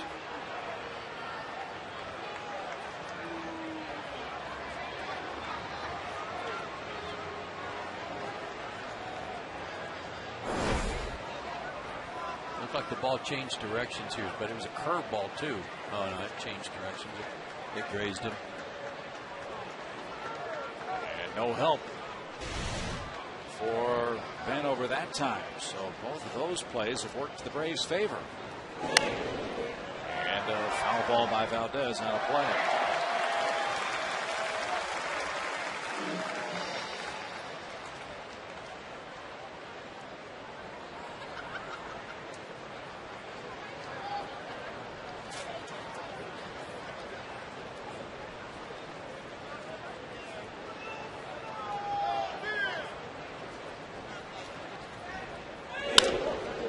I thought I heard Tom Hanks in the crowd a second ago. Did you? Hear him screaming, Wilson? Oh.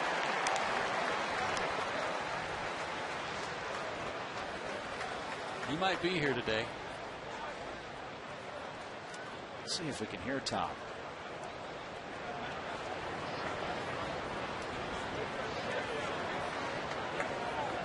Well, not this time. 2 balls, 2 strikes.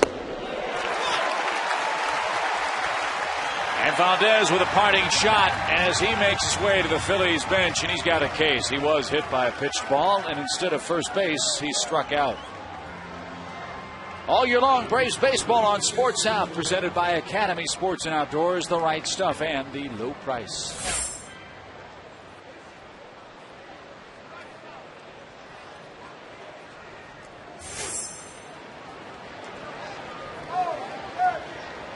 Joe Blanton single for his first trip. And takes the strike.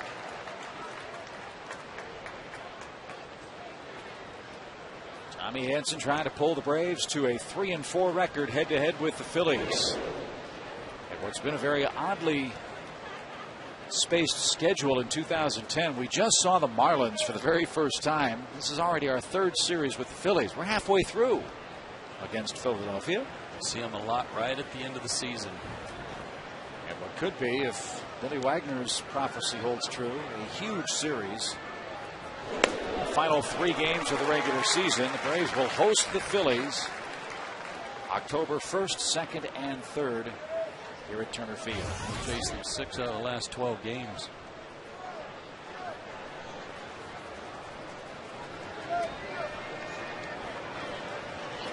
Trip to Philly right before the All-Star break, too.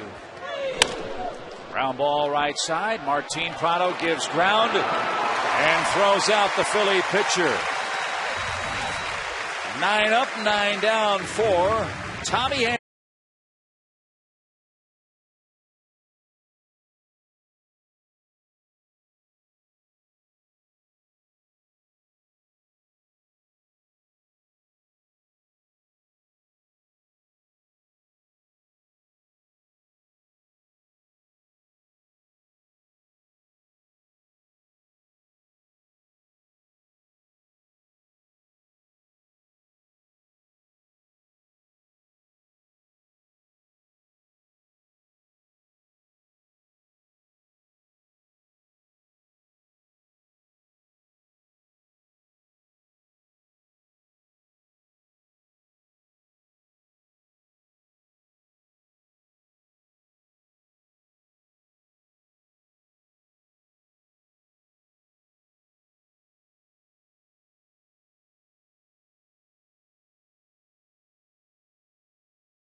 6-0 Braves. Chipper Jones got the party started, Joe, in the first inning.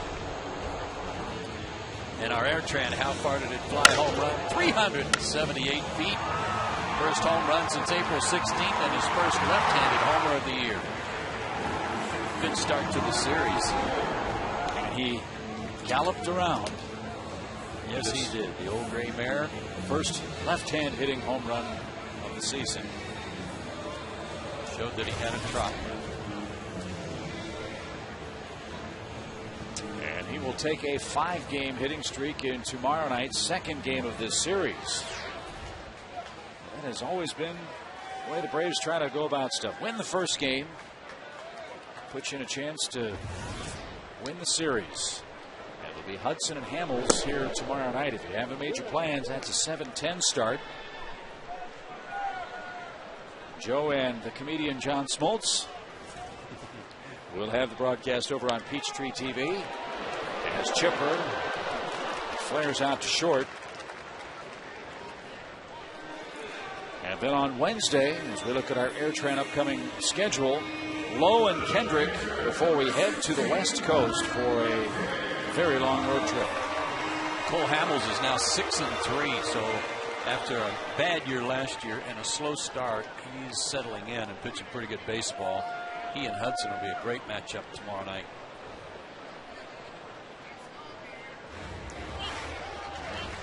Ryan McCann's the hitter and was able to check his swing. Ryan 6 for his last 20 at the plate and has a 4-game hitting streak.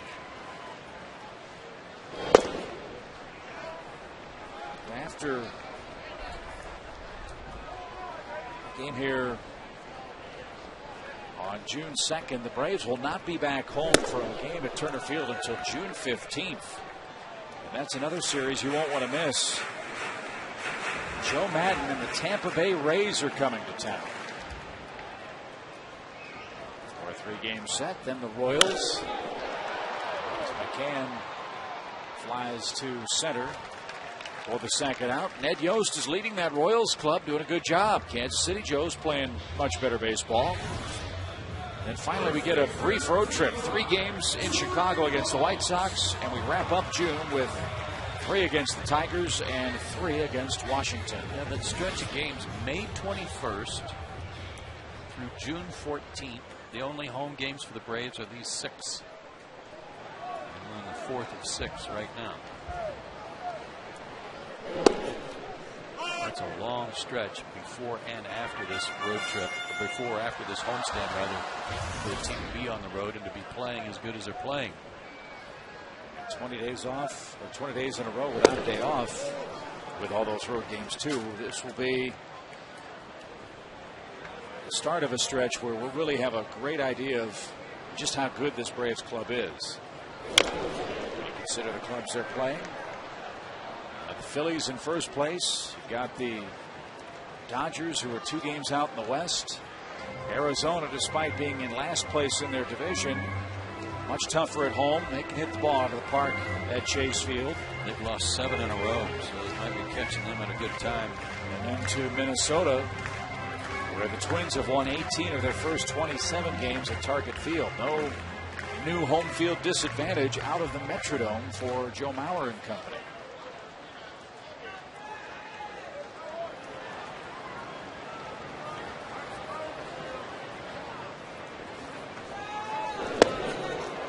Gloss is retired on strikes. Blanton has set down 7 consecutive men, and we have completed 5 in Atlanta.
in from Lovejoy, Georgia. A hometown hero wounded in Iraq.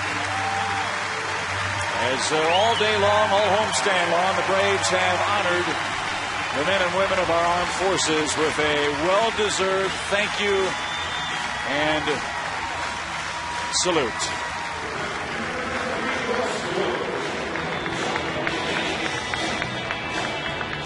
It just gets you when you see the Phillies up on the top step of their dugout. You see all the Braves players with their gloves off, applauding. It's a wonderful thing.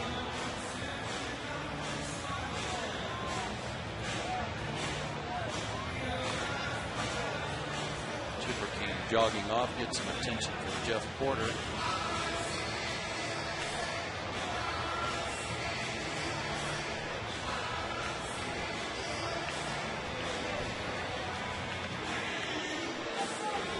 Hand or his finger.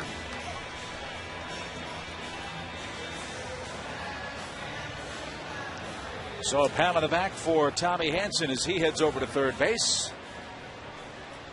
And Ross Glode, the Phillies leadoff man, will start things off. Tommy has set down 9 consecutive men after Joe Blanton, the pitcher, singled.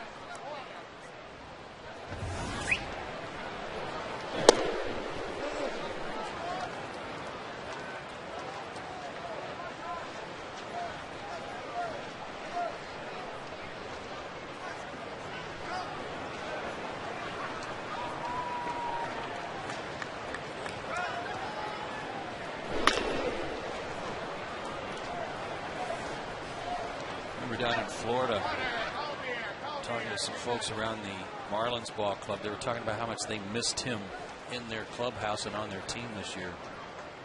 He had 261 in part-time duty for the Marlins last year with 6 homers. And I remember one of those homers in particular was a game winner against Atlanta. Walk-off. Into center field. Not very deep. And Glode is 0 for 3.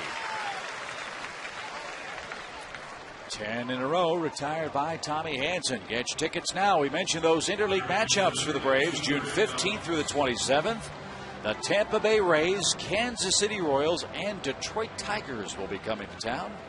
For the best ticket prices and seat locations, visit Braves.com/ or call 1-800-745-3000.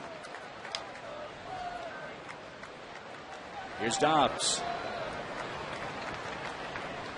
The Kansas City series will mark the return, of course, of Ned Yost managing the Royals, but also a chance to maybe see Zach Greinke, last year's Cy Young Award winner in the American League, and the return of Kyle Davies, who pitched for the Braves.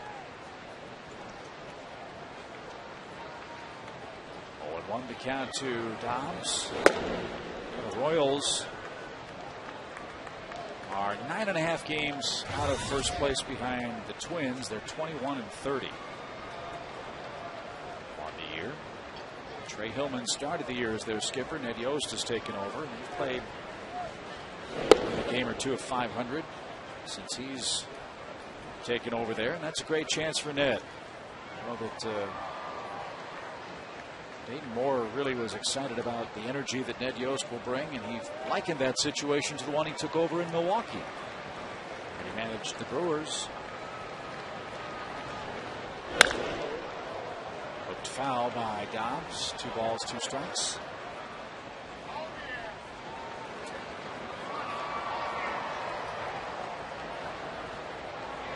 Broadcast, as always, on Sports South, presented in beautiful high def by H.H. Gregg. It's a beautiful score, 6-0.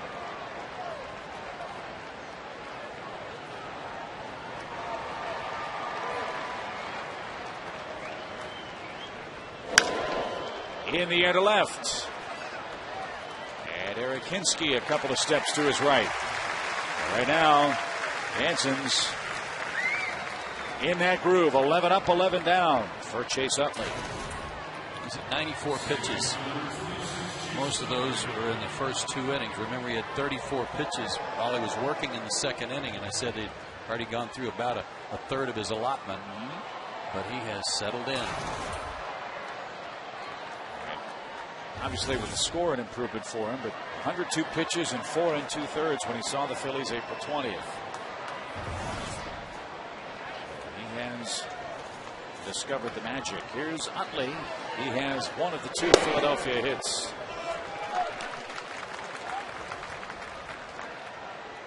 Treat for the fans at the ballpark today. Not only all the ceremonies honoring the military, the Beach Boys will be playing.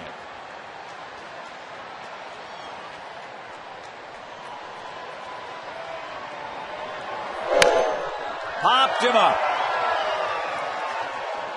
Hayward looking, can't find it. Now calls off Prado. And good communication between Prado and Hayward as Utley's retired. 3 up, 3 down, 12 in a row.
Cam and cool train. How about this catch? Not on the field, but in the stands. Yes, in the hat. Nice grab with his hat on Memorial Day. That is a memorable play in the bleachers. That was Coors Light Freeze Cam, brought to you by Frost Brewed Coors Light. That hat was a hero. Yes, it was. On Memorial Day today, as Eric Kinski goes to work. Good day for Eric. Back in the lineup.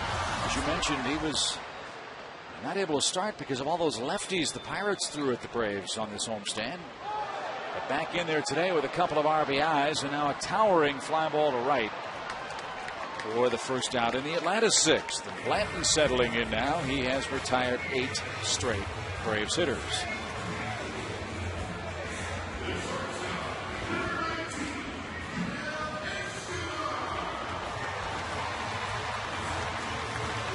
Escobar has a couple of RBIs today. He's up to 12.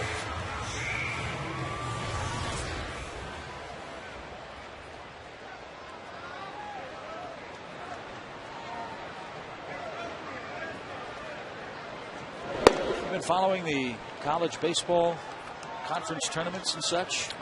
Some. How about Garrett Whittles of Florida International University?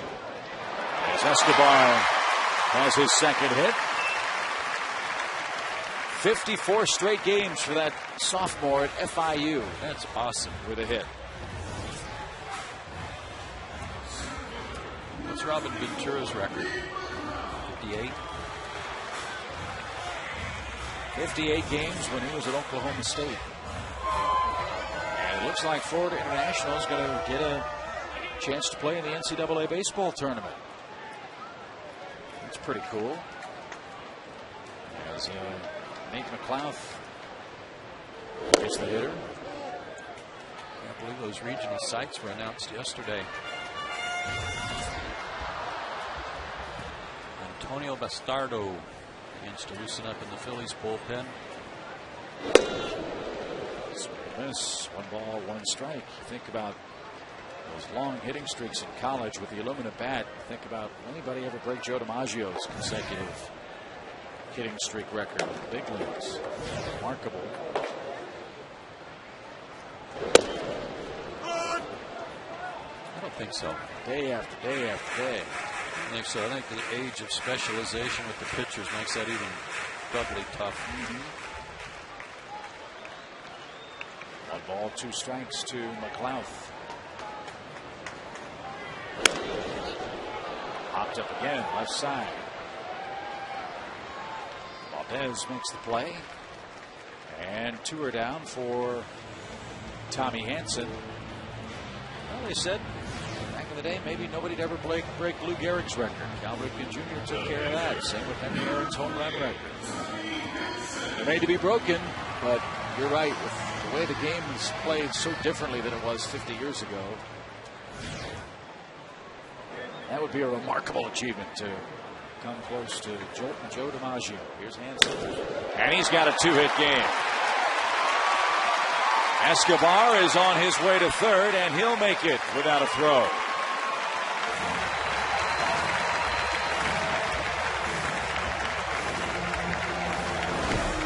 Here you go, Tommy. Even a breaking ball that was up. Not enough to put him down. Nice piece of hitting going to right center. Little 2-out lightning here. Chance to get an extra run.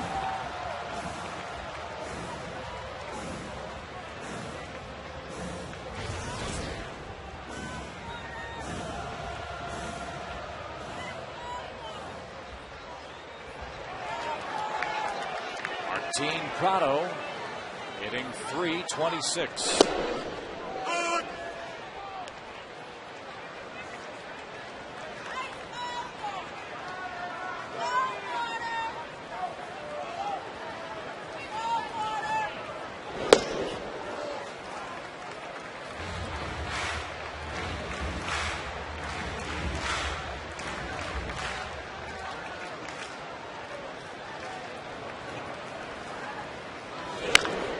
Martin's 11 for 23 in this 5-game hitting streak he's been on. It's been kind of a seasonal streak for him, though. Yeah, from the opening bell, this guy's been absolutely squaring up everything. And a swinging roller foul. Ruiz tried to steal an out.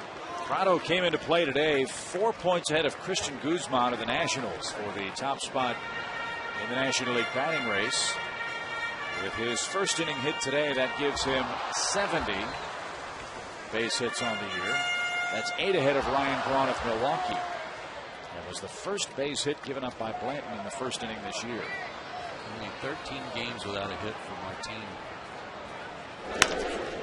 That's cued out toward Utley. Funny spin, but Chase stays with it. And that'll retire the side. Braves pick up 2 6th-inning singles. Nothing else. 6-0 to the 7th we go.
6-0 is our score in Atlanta. And it's been a very memorable day at Turner Field. Gregor Blanco will enter the fray. He'll take over for Eric Hinsky in the Atlanta outfield. And back to the center of the diamond will go Tommy Hanson.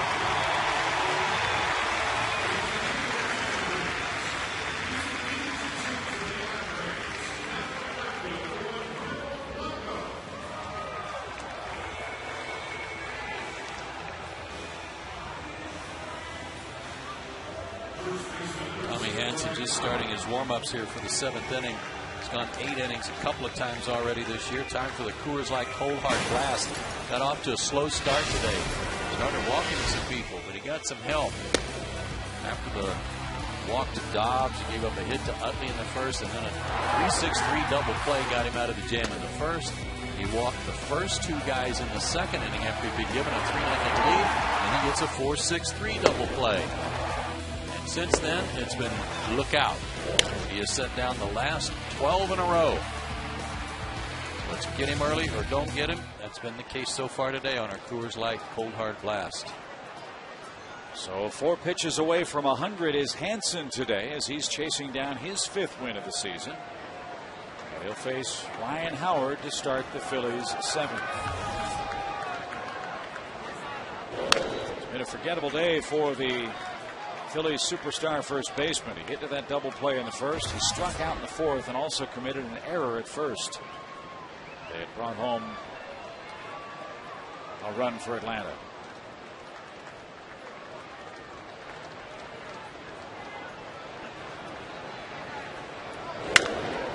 In the air down the left field line, but slicing into the seats foul. Lots of other Memorial Day action underway. The Marlins are losing to Milwaukee today 4-0. They've just scored 7 times in the 6th. Take a 7-4 lead over Milwaukee. They're trying to win their 2nd in a row.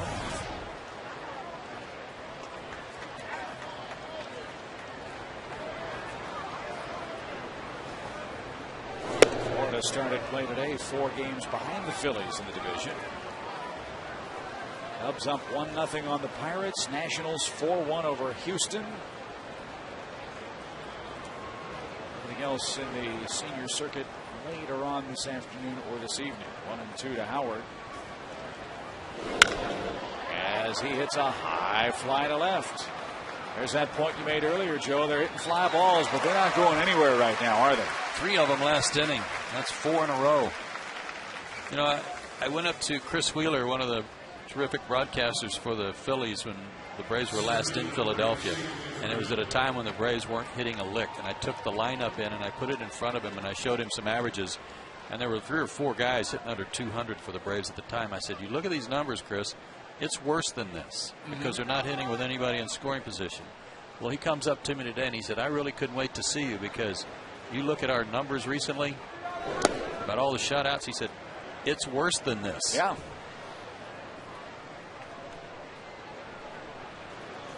And it's just amazing how the roles have reversed in the span of 2.5 weeks. But Atlanta very happy the way things are going now. Up big and a chance to move into first place all by themselves if they win this game today.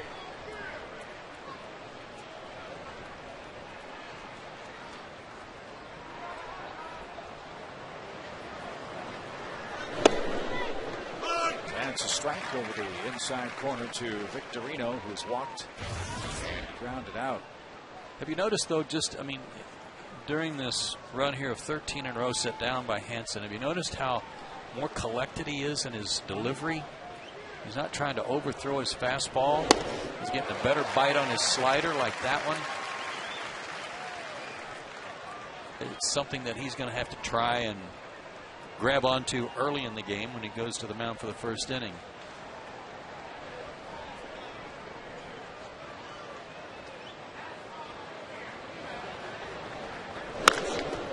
That's popped up.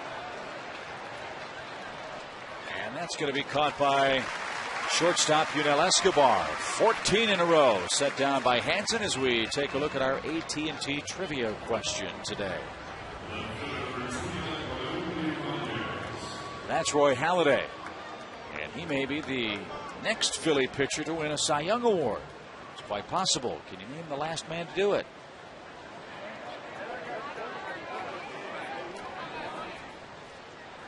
Steve Carlton might be a good choice. Low it outside, 1 ball, no strikes to Ibanez. Guessing right now the man that would be giving Halladay the best run for his money would be the guy in Colorado. That's Ubaldo Jimenez. Who's my choice right now if I had to vote? Yeah, I was just going to say it might be. It's Halladay giving Jimenez the run. Ubaldo is pitching today in San Francisco. How do you like this matchup on Memorial Day? Jimenez for the Rockies, Lincecum for the Giants. That's a beauty. They start in about an hour out west. 2 balls, no strikes.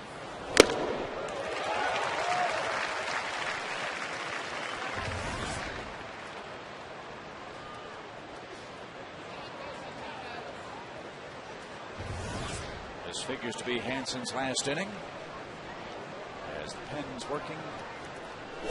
And Ibanez, a drive to left. Blanco got a good jump. Still going back at the wall. It's off the middle of the fence.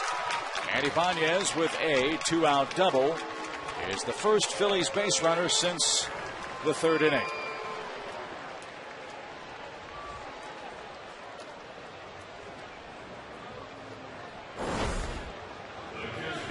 And here comes Bobby. Thought Ibanez hit that one in the seats. I think he thought he did too. Peter Moylan's ready in the bullpen.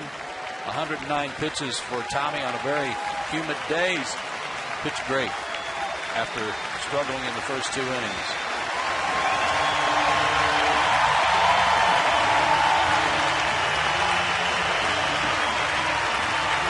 A fitting reception for Tommy Hansen.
He allowed just 2 hits after the 2nd inning in this game and has the Phillies blanked 6-0. Bobby Cox will make our AT&T call to the bullpen. Peter Moylan will try to end this Phillies inning. Well, should be an easy and quick into the 7th inning. He's only got to get 1 out. He's only given up 1 run in his last 9 appearances.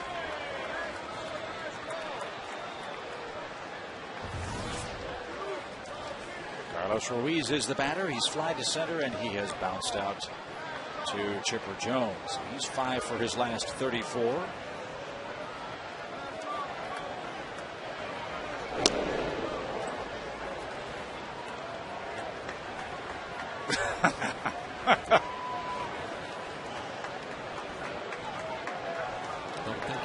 pitcher present today. He's not yet.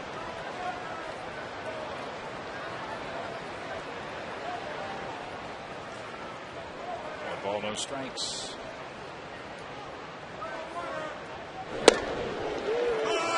Tommy Hanson gave up 3 walks and a single to the first 6 batters he faced over 2 innings and didn't give up a run.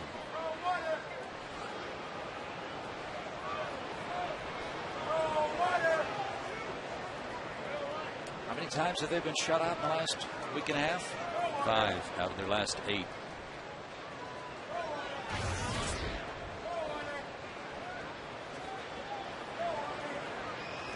Being blanked again today. 1 ball, 1 strike.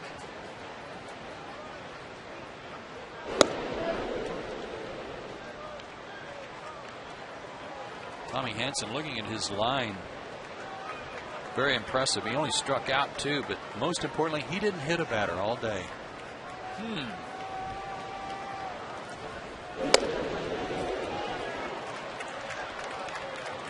And he came in having I'm not sure Charlie Manuel, who's watching the game in the clubhouse right now, I'm not sure he agrees with that.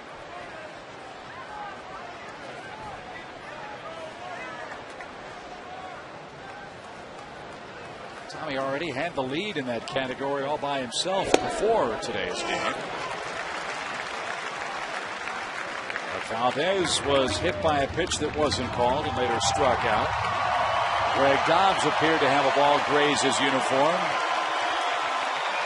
That call was changed and he flied out. So both those calls went Hanson's way and the Braves. And that's inside the line, fair by Ruiz. And the Phillies at last break through with their first run of the day. A double right down the right field line for the first Philly run. It's a 6-1 game. And that run charged to Tommy Hanson. Yes, Peter Moylan, the thing he's most upset about is giving up someone else's run. He hates that more than anything. This one right on the chalk line.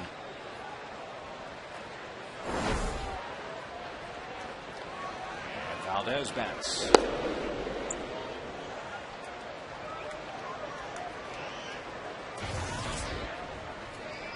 He's 1 for 16 against Braves pitching this year.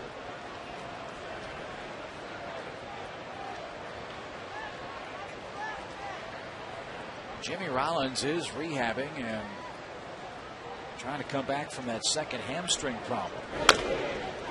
That's got to be very scary for the Phillies. I know Charlie Manuel has said Jimmy's the guy that makes their offense go. Excuse me, it's calf, not the hamstring for Rollins. But this is now the same leg, different spot for the injury for Rollins in a month. How effective is he going to be when he comes back? Well, they said they were going to take their time with this one. That's toward third, and that's inside the line fair. Chipper couldn't come up with that. Ruiz will score, and Valdez doubles, and the Phillies bats are starting to awaken just a touch. It's a 6-2 game. 3 straight doubles. 1 on the chalk, and 1 right down the line, just out of the reach of Chipper.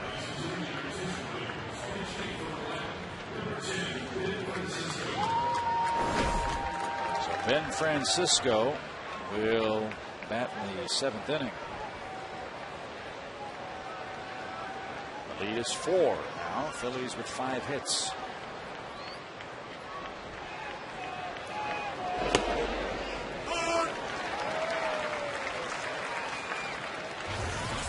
Francisco hitting .194 this year. He's 2 for 12 as a pinch hitter.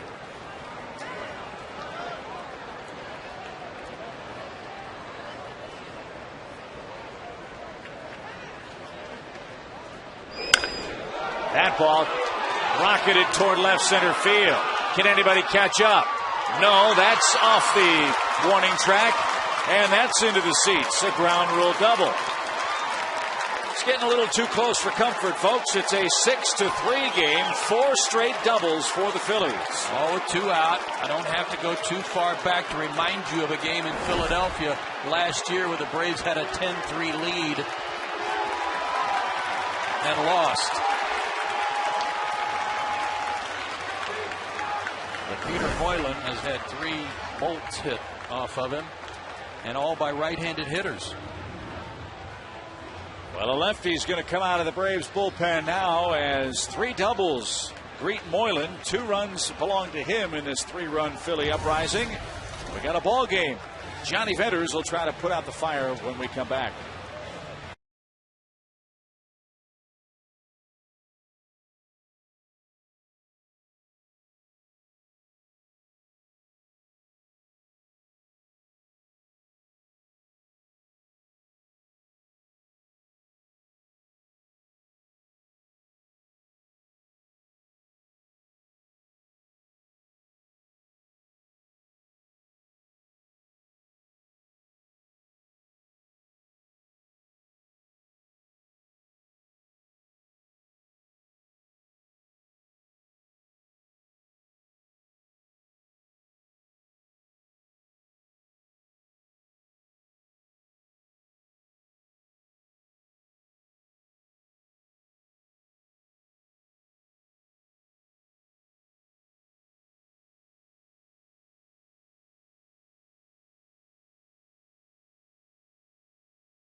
It is a 6-3 Atlanta lead now, getting a little too close for comfort as Bobby Cox has to make another AT&T call to the bullpen.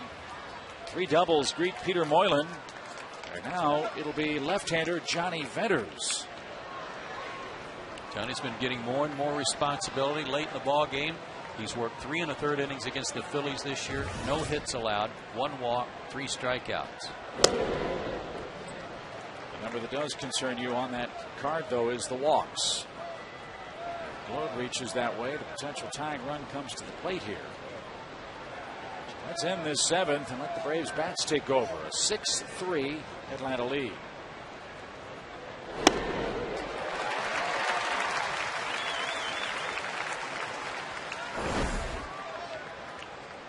Threw that fastball right by Glode.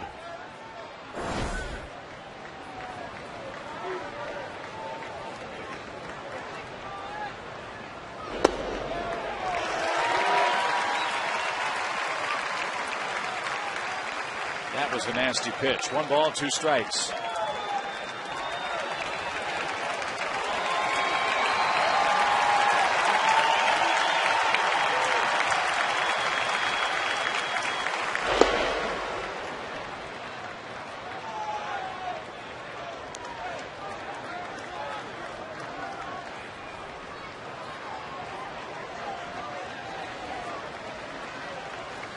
Good waste pitch over there to see if Glode would chase it. But stopped by McCann. That's far enough. Go right after him getting here.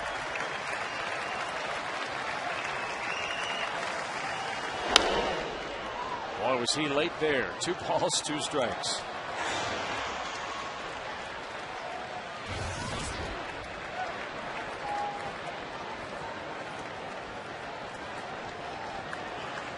Johnny Venters' first strikeout was Ubaldo Jimenez in the game in which Ubaldo threw that no-hitter. He'd love to take care of Glode here in the 7th. And that is a hit batsman. And that is going to bring the potential tying run to the plate. And it's not going to be Greg Dobbs.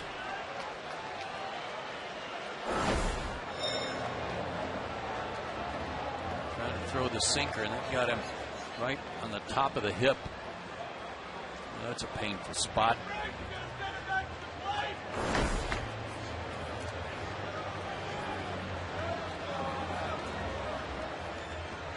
it'll be Castro to pinch hit.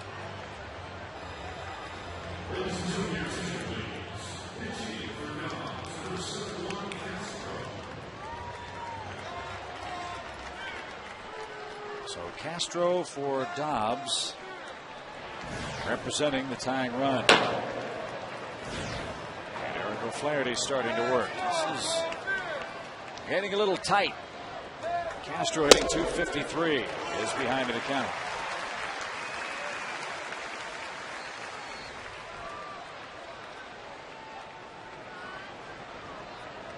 That's what scares you. It's an encouraging stat, but you know they're going to break out at some point. You hope it's not here. And they won't. Broken bat ground ball to second. Inning over. Phillies score 3 times. They get 4 consecutive doubles with 2 outs. And they leave a pair stranded as we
He's a great pitcher. He's, I'm sure, been everything the Phillies would have hoped he could be. And the Braves happy to miss him in this 3-game series. Ben Francisco will remain in the game and play right field for Philly. Juan Castro is in at third.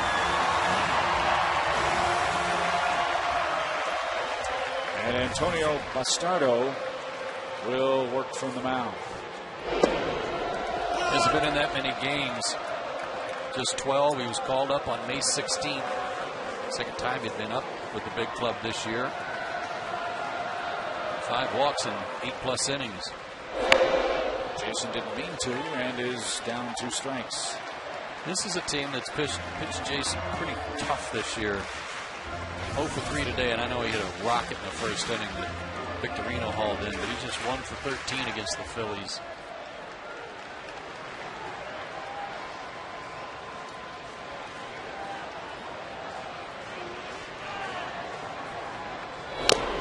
Do you detect a pattern that they're doing differently than anybody else? No.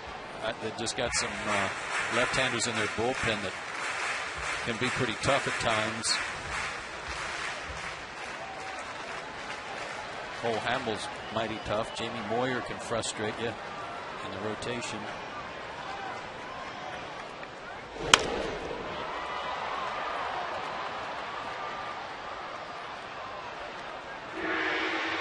Braves will see Hamels. They'll see Kendrick in the remaining games in the series. Kendrick, if memory serves, had a great game against the Braves up in Philly.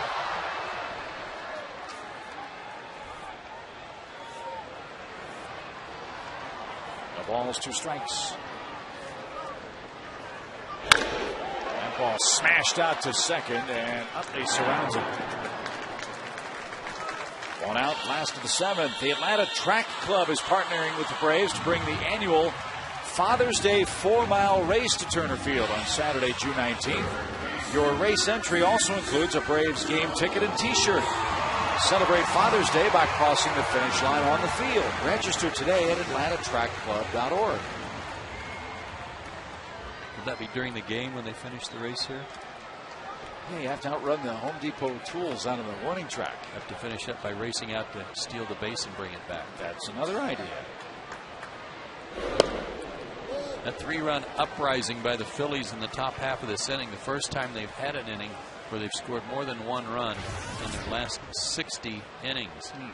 Last time they had more than 1 run in an inning was May 23rd against Boston when they got 3 in the 9th.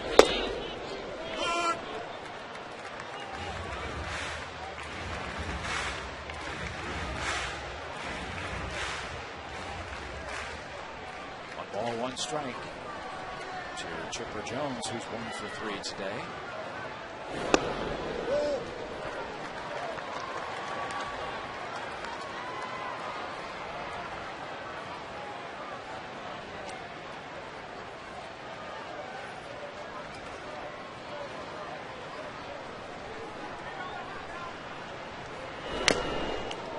Didn't stick in the glove of Ruiz, so Chipper gets another swing. After watching Tommy Hanson and Peter Moylan and Johnny Venners pitch today, and even Joe Blanton, who's 6'3", this guy, he's listed at 5'11", but he looks shorter than that because of what we've been watching today.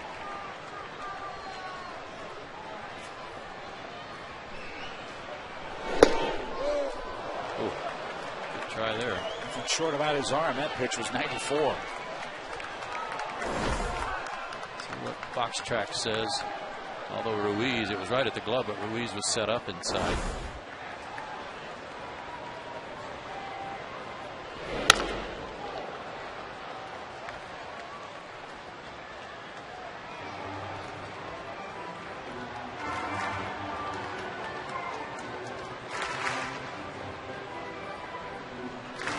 Braves would like to get a couple of these runs back.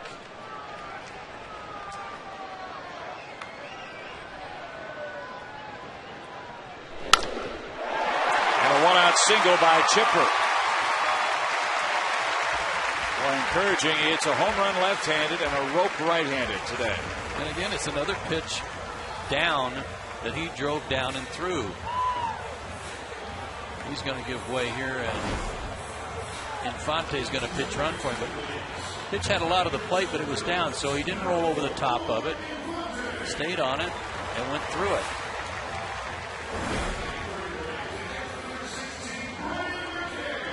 So Infante takes over at first. He'll remain in the game defensively. Then we head to the 8th inning. Brian McCann, the batter, has walked and scored in 3 plate appearances.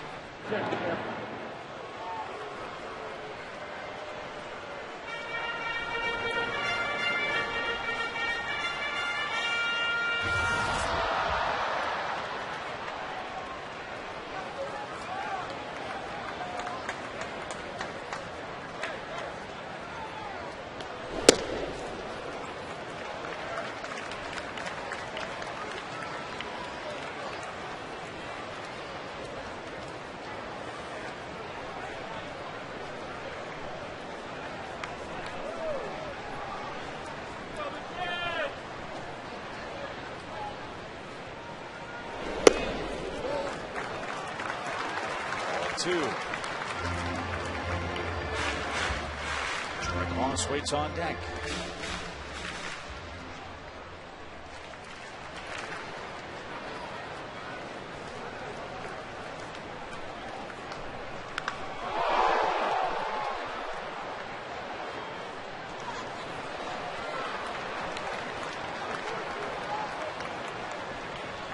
I think back to the first 6 games played between these 2 ball clubs.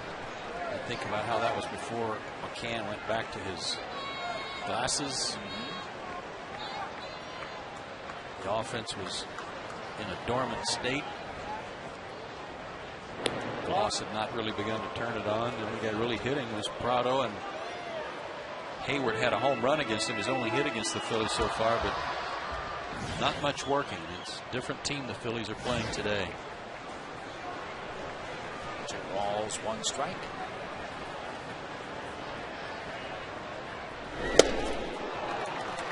It's a Braves team that's still without Matt Diaz. It's a Braves team that's still without Jair Jurgens, who had a good bullpen session against me the other day. So he's beginning his way back from his hamstring problems. 2 balls, 2 strikes.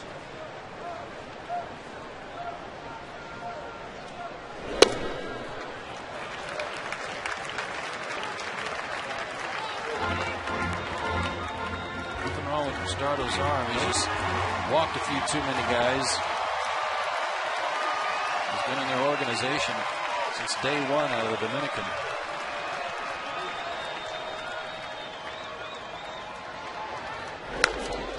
Chad Durbin's up in the Phillies pen. Getting ready for Gloss, perhaps. Phillies can't give up much more. It's a 6-3 Braves game.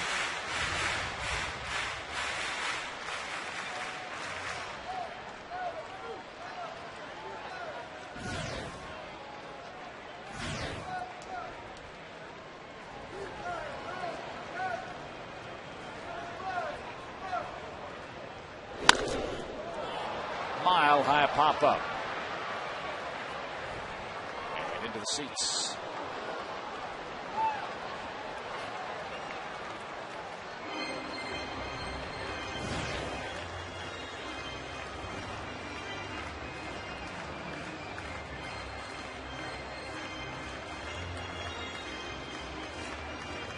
The starter got away with a high changeup 2 pitches ago. I don't know if he would be willing to throw that to Brian again after making a mistake with it. Let's see.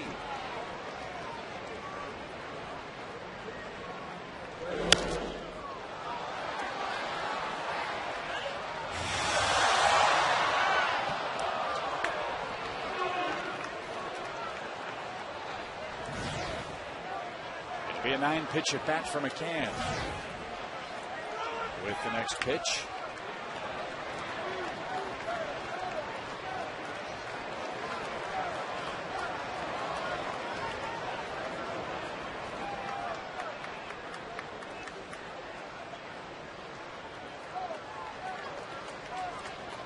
Infante hasn't been running, but I think I'd run him here just because Brian's gotten a piece of these last couple 3 pitches. He's going.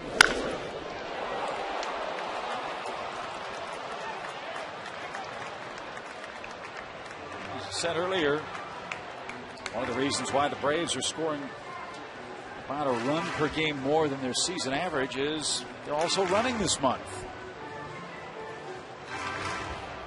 This isn't a blazing stolen base team by any stretch, but they've stolen 14 bags in May. A chance perhaps for Infante again with one out. Doesn't go this time, and McCann takes a walk. So 2 are on, 1 is out. Gloss is up, and Durbin will probably come into the game. That'll be the case. Bastardo faces 3 hitters, retires one of them. Gives up a hit and a walk. Chad Durbin versus Troy Gloss as the Braves try to add to a 3-run lead.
Back in the first, 2-run homer by Chipper.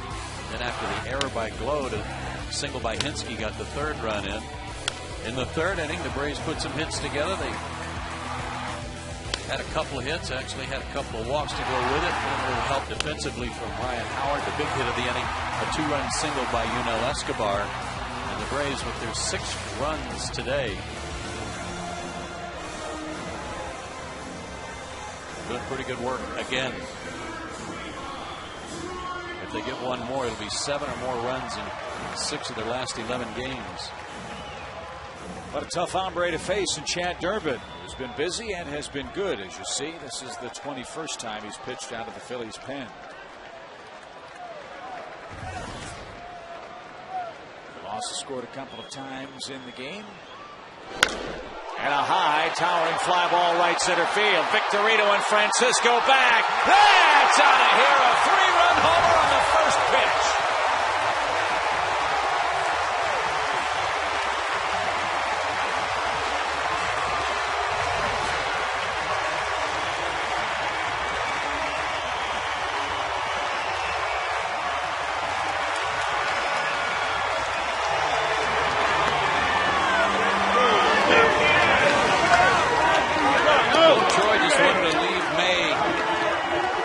Something to remember him by. It gives him 28 RBIs for the month and 6 homers. Wow. And Atlanta gets those runs right back. 6-run lead. Gregor Blanco gets to bat. And he's straightened up with ball 1. The second home run Durbin's allowed in his This is 21st appearance. Now Blanco puts a charge into a ball to right. Francisco going back. That's off the warning track. Blanco around second will stop there. He hit that ball so pure, Joe, I couldn't even hear it. Gregor was hot when he got called up. This is first opportunity to play a little bit. He's been pinch running. But he was on a good run at Gwinnett. He was hitting .294. And he had an 8-game hitting streak just before he got called up.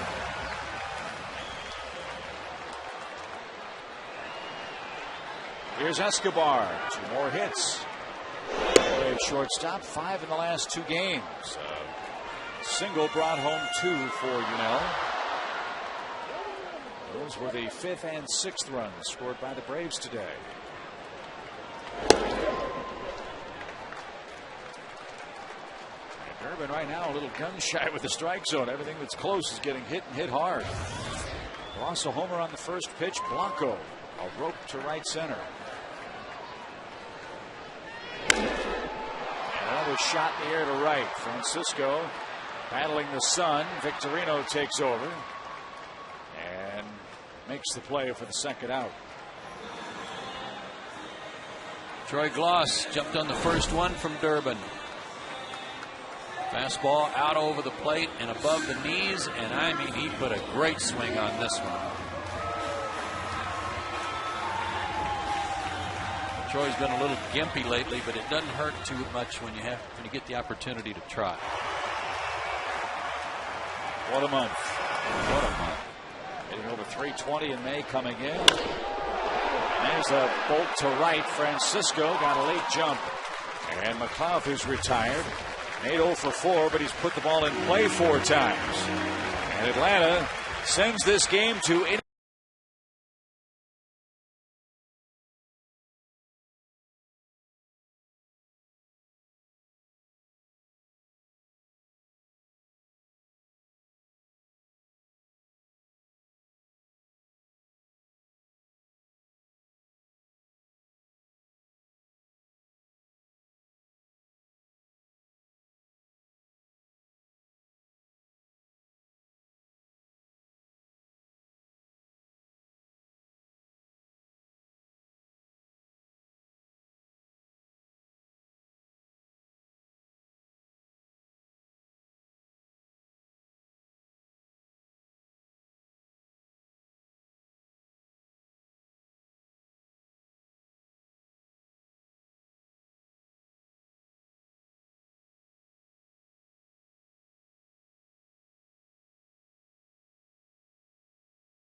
Airways and by Verizon. Great day all around at Turner Field today. 9-3. The Braves have the advantage after 7.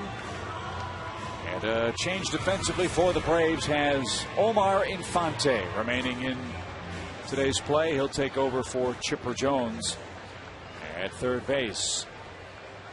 For the Phillies, it'll be Utley, Howard, and Shane Victorino.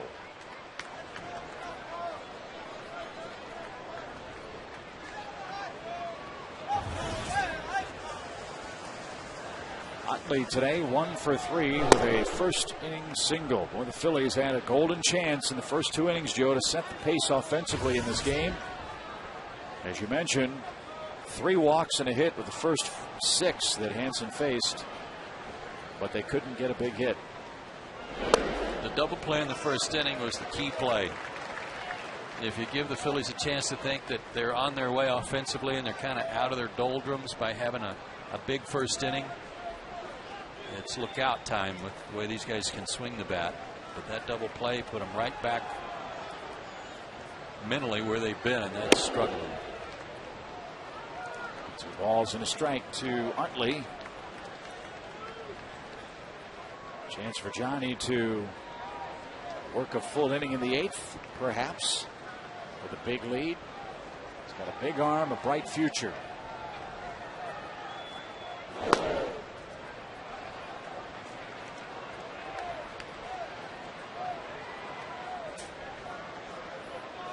And that rally makes it 6 games out of their last 11 where the Braves have scored 7 or more runs.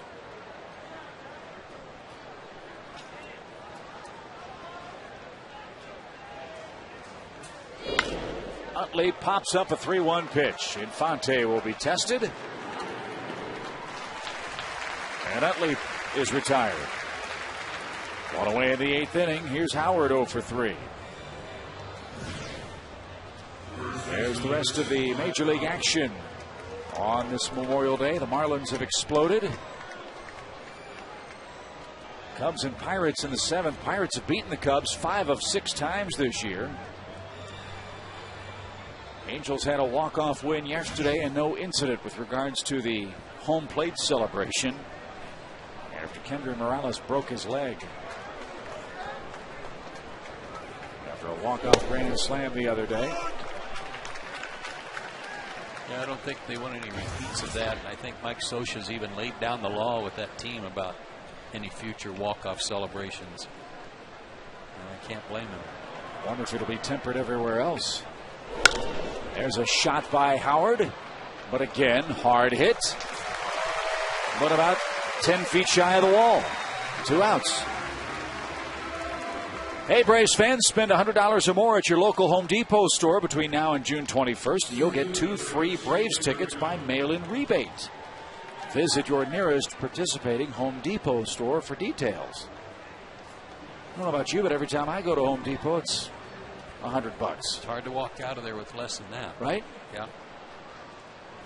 I can just go to get light bulbs. That's what I was just going to say. It's magic. Love going to Home Depot. There's Victorino. I just start looking at the light bulbs, though, and thinking, you know, I may be a little short on these spotlights outside. Yeah. I may need a couple of those. The others I've had a while, and they may be about to burn out, just in case. You go to the garden center and you find some shrubs that look great. No, I try to stay out of there. You do? That's Kathy's area. That's Kathy's area? I just see a cart with all kinds of greenery in it coming out of it, and no person behind it. I can't even see the person. I know whose it is. That's toward third. Infante skips to his right, and a beautiful play sends the Phillies back to the field defensively for the bottom of the 8th inning. Johnny Venters looked sharp.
wonderful start, scoring 3 in the first, 3 in the third, 3 in the seventh. That's been the lucky number before 42,543 fans in Atlanta. And it got off to a good start. Our Toyota Tundra hardest working player today, Chipper Jones. 2-run homer. Set the tone for the day in the first inning off Joe Blanton. First left-handed homer of the day, but he wasn't done working. It's his play. A hot shot, one hopper to his backhand. Nice play there. Added a single to get the rally started there in the seventh inning. Chipper Jones, our Toyota Tundra hardest working player today. And the Phillies happy to welcome back Brad Lidge in what has been an injury-plagued season. Here we are 2 months in, and he's only been able to pitch in 4 games so far for Philadelphia. He's the 4th pitcher of today's game. And Melky Cabrera is going to bat for Atlanta to start things off. Melky's riding a hot streak at the plate. And Lidge buried a nasty pitch at 91 miles an hour. Lidge's problems have been, in the past 2 years, leg and arm related. Bad knee, bad elbow.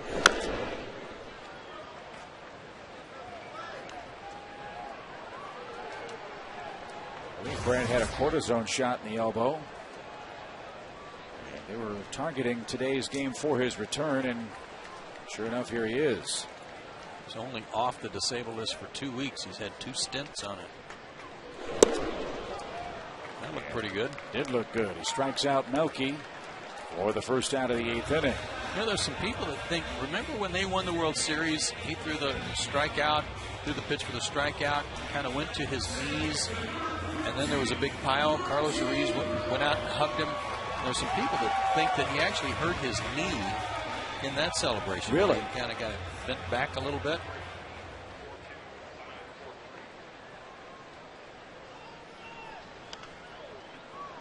Well, he hasn't been the same guy. And in fairness to Brad, you think about that magical year for the Phillies. He was perfect in regular season play. 41 for 41, I believe, in saves, and 7 for 7, I guess, in postseason. I mean, it's perfect. Only one way to go from there, and that's down. And he had a few more troubles last season, many of them with injury. But here he is, throwing in the low 90s against a Braves club that historically hasn't always beaten Lidge, but they've hit him pretty hard. Yeah, they have.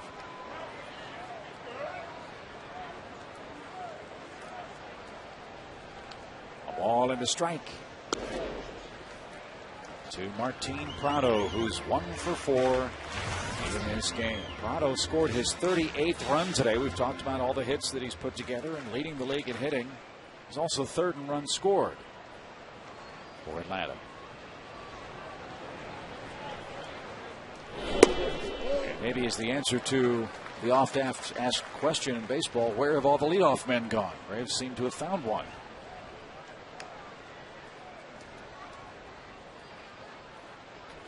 All-star votes, don't forget people.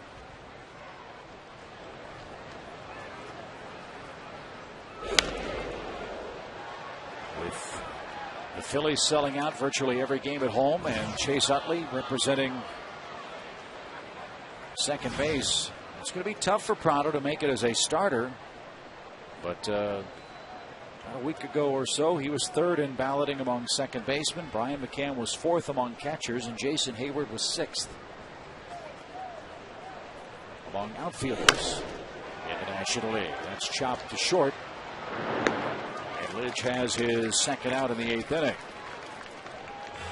I don't know if we've commented on it today, Chip, but the Phillies are wearing a 36 on their right sleeve to commemorate and honor the passing of Robin Roberts, Hall of Fame pitcher for the Phillies, and they've taken his jersey around with them as well.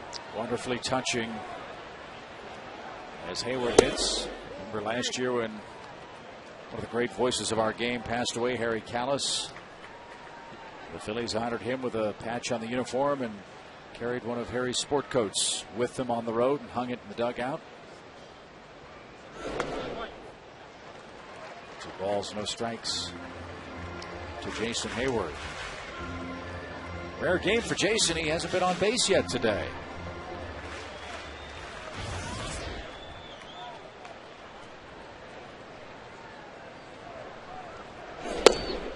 But as you said, the Phillies, at least to this point, the team that's pitched him the toughest.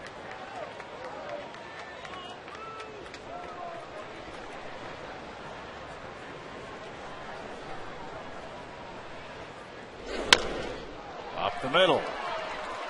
Cut off a short. Close play, and they got him. Nice scoop by Ryan Howard at first. 1, 2, 3 for Brad Lidge in his return for the Phillies. We go to the ninth inning. The Braves need 3 outs for first place.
Gloss getting those 3 runs back the Braves gave up in the 7th inning.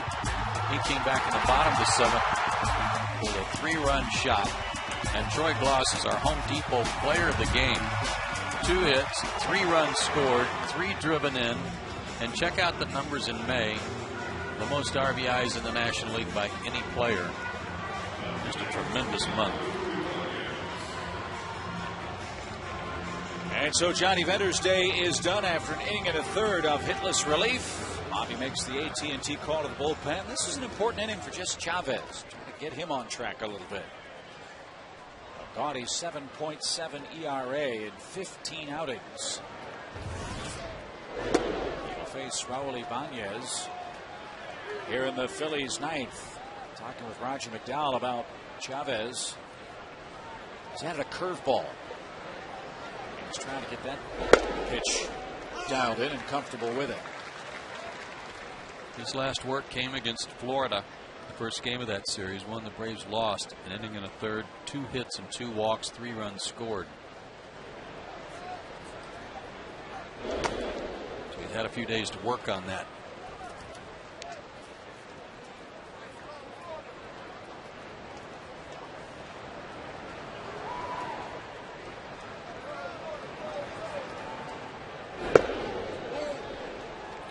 Goodness, what was wrong with that pitch? Too much down the middle. Mercy.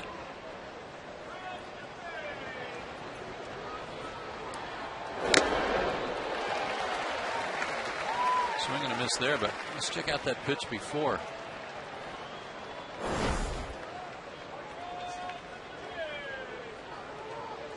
I don't agree. Fox track, you're wrong. Right there. Wow. Ground ball hit towards second. 1 out in the ninth.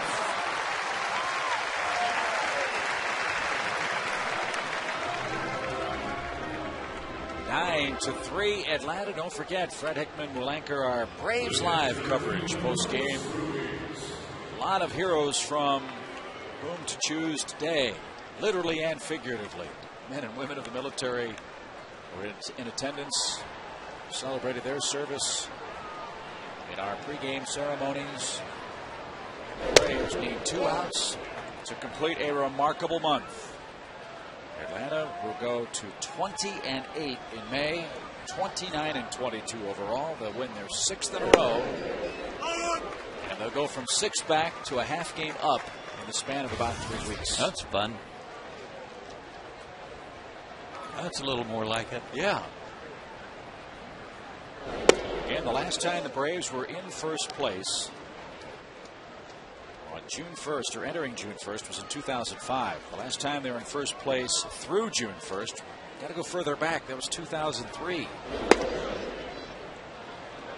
Braves were 37-18. What year was that? 03. That young man's had a lot to do with it. And ball low to Ruiz. Hansen had walk trouble early. Chavez a 1-out walk here in the 9th.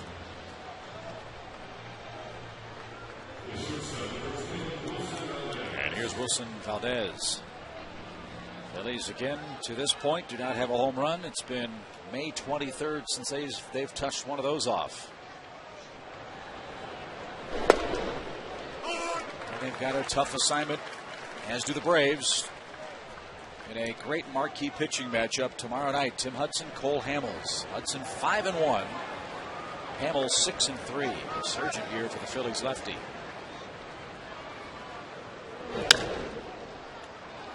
Tim Hudson's going to go to the mound, though, with a little more confidence that he's going to get some run support than will Cole Hamels. Tim's had a great month of May as well. Should have gotten the win his last start. Remember, his start was rain shortened down in Florida. One more inning and he would have had another win. 2 strikes to Valdez. 3 strikes to Valdez. That was an off-speed pitch. And 2 are out. Could that have been his curveball that he's been working on? Might have been. That was kind of a tight breaker. Might have been more of a slider. But effective. Here you go. The highest winning percentage in May since 1966. The Braves 1 out away from 20 wins this month. And everybody on their feet at Turner Field.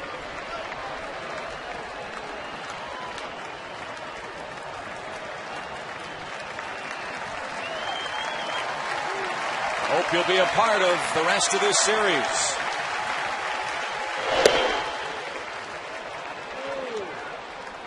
There's a chance to see the Braves for a long stretch. Tomorrow night, Wednesday afternoon, then back home with the Rays and the Royals in interleague play June 15th.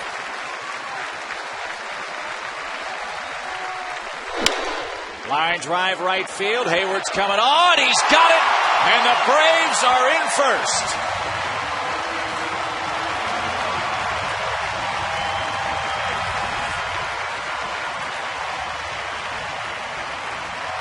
How nice is that to see?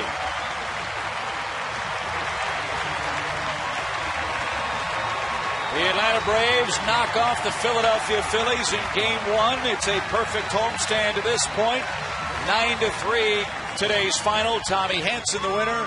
Joe Blanton the loser. And the Braves bats Joe continue to sizzle. They're tearing it up. Troy Gloss with a big day. 3 more RBIs.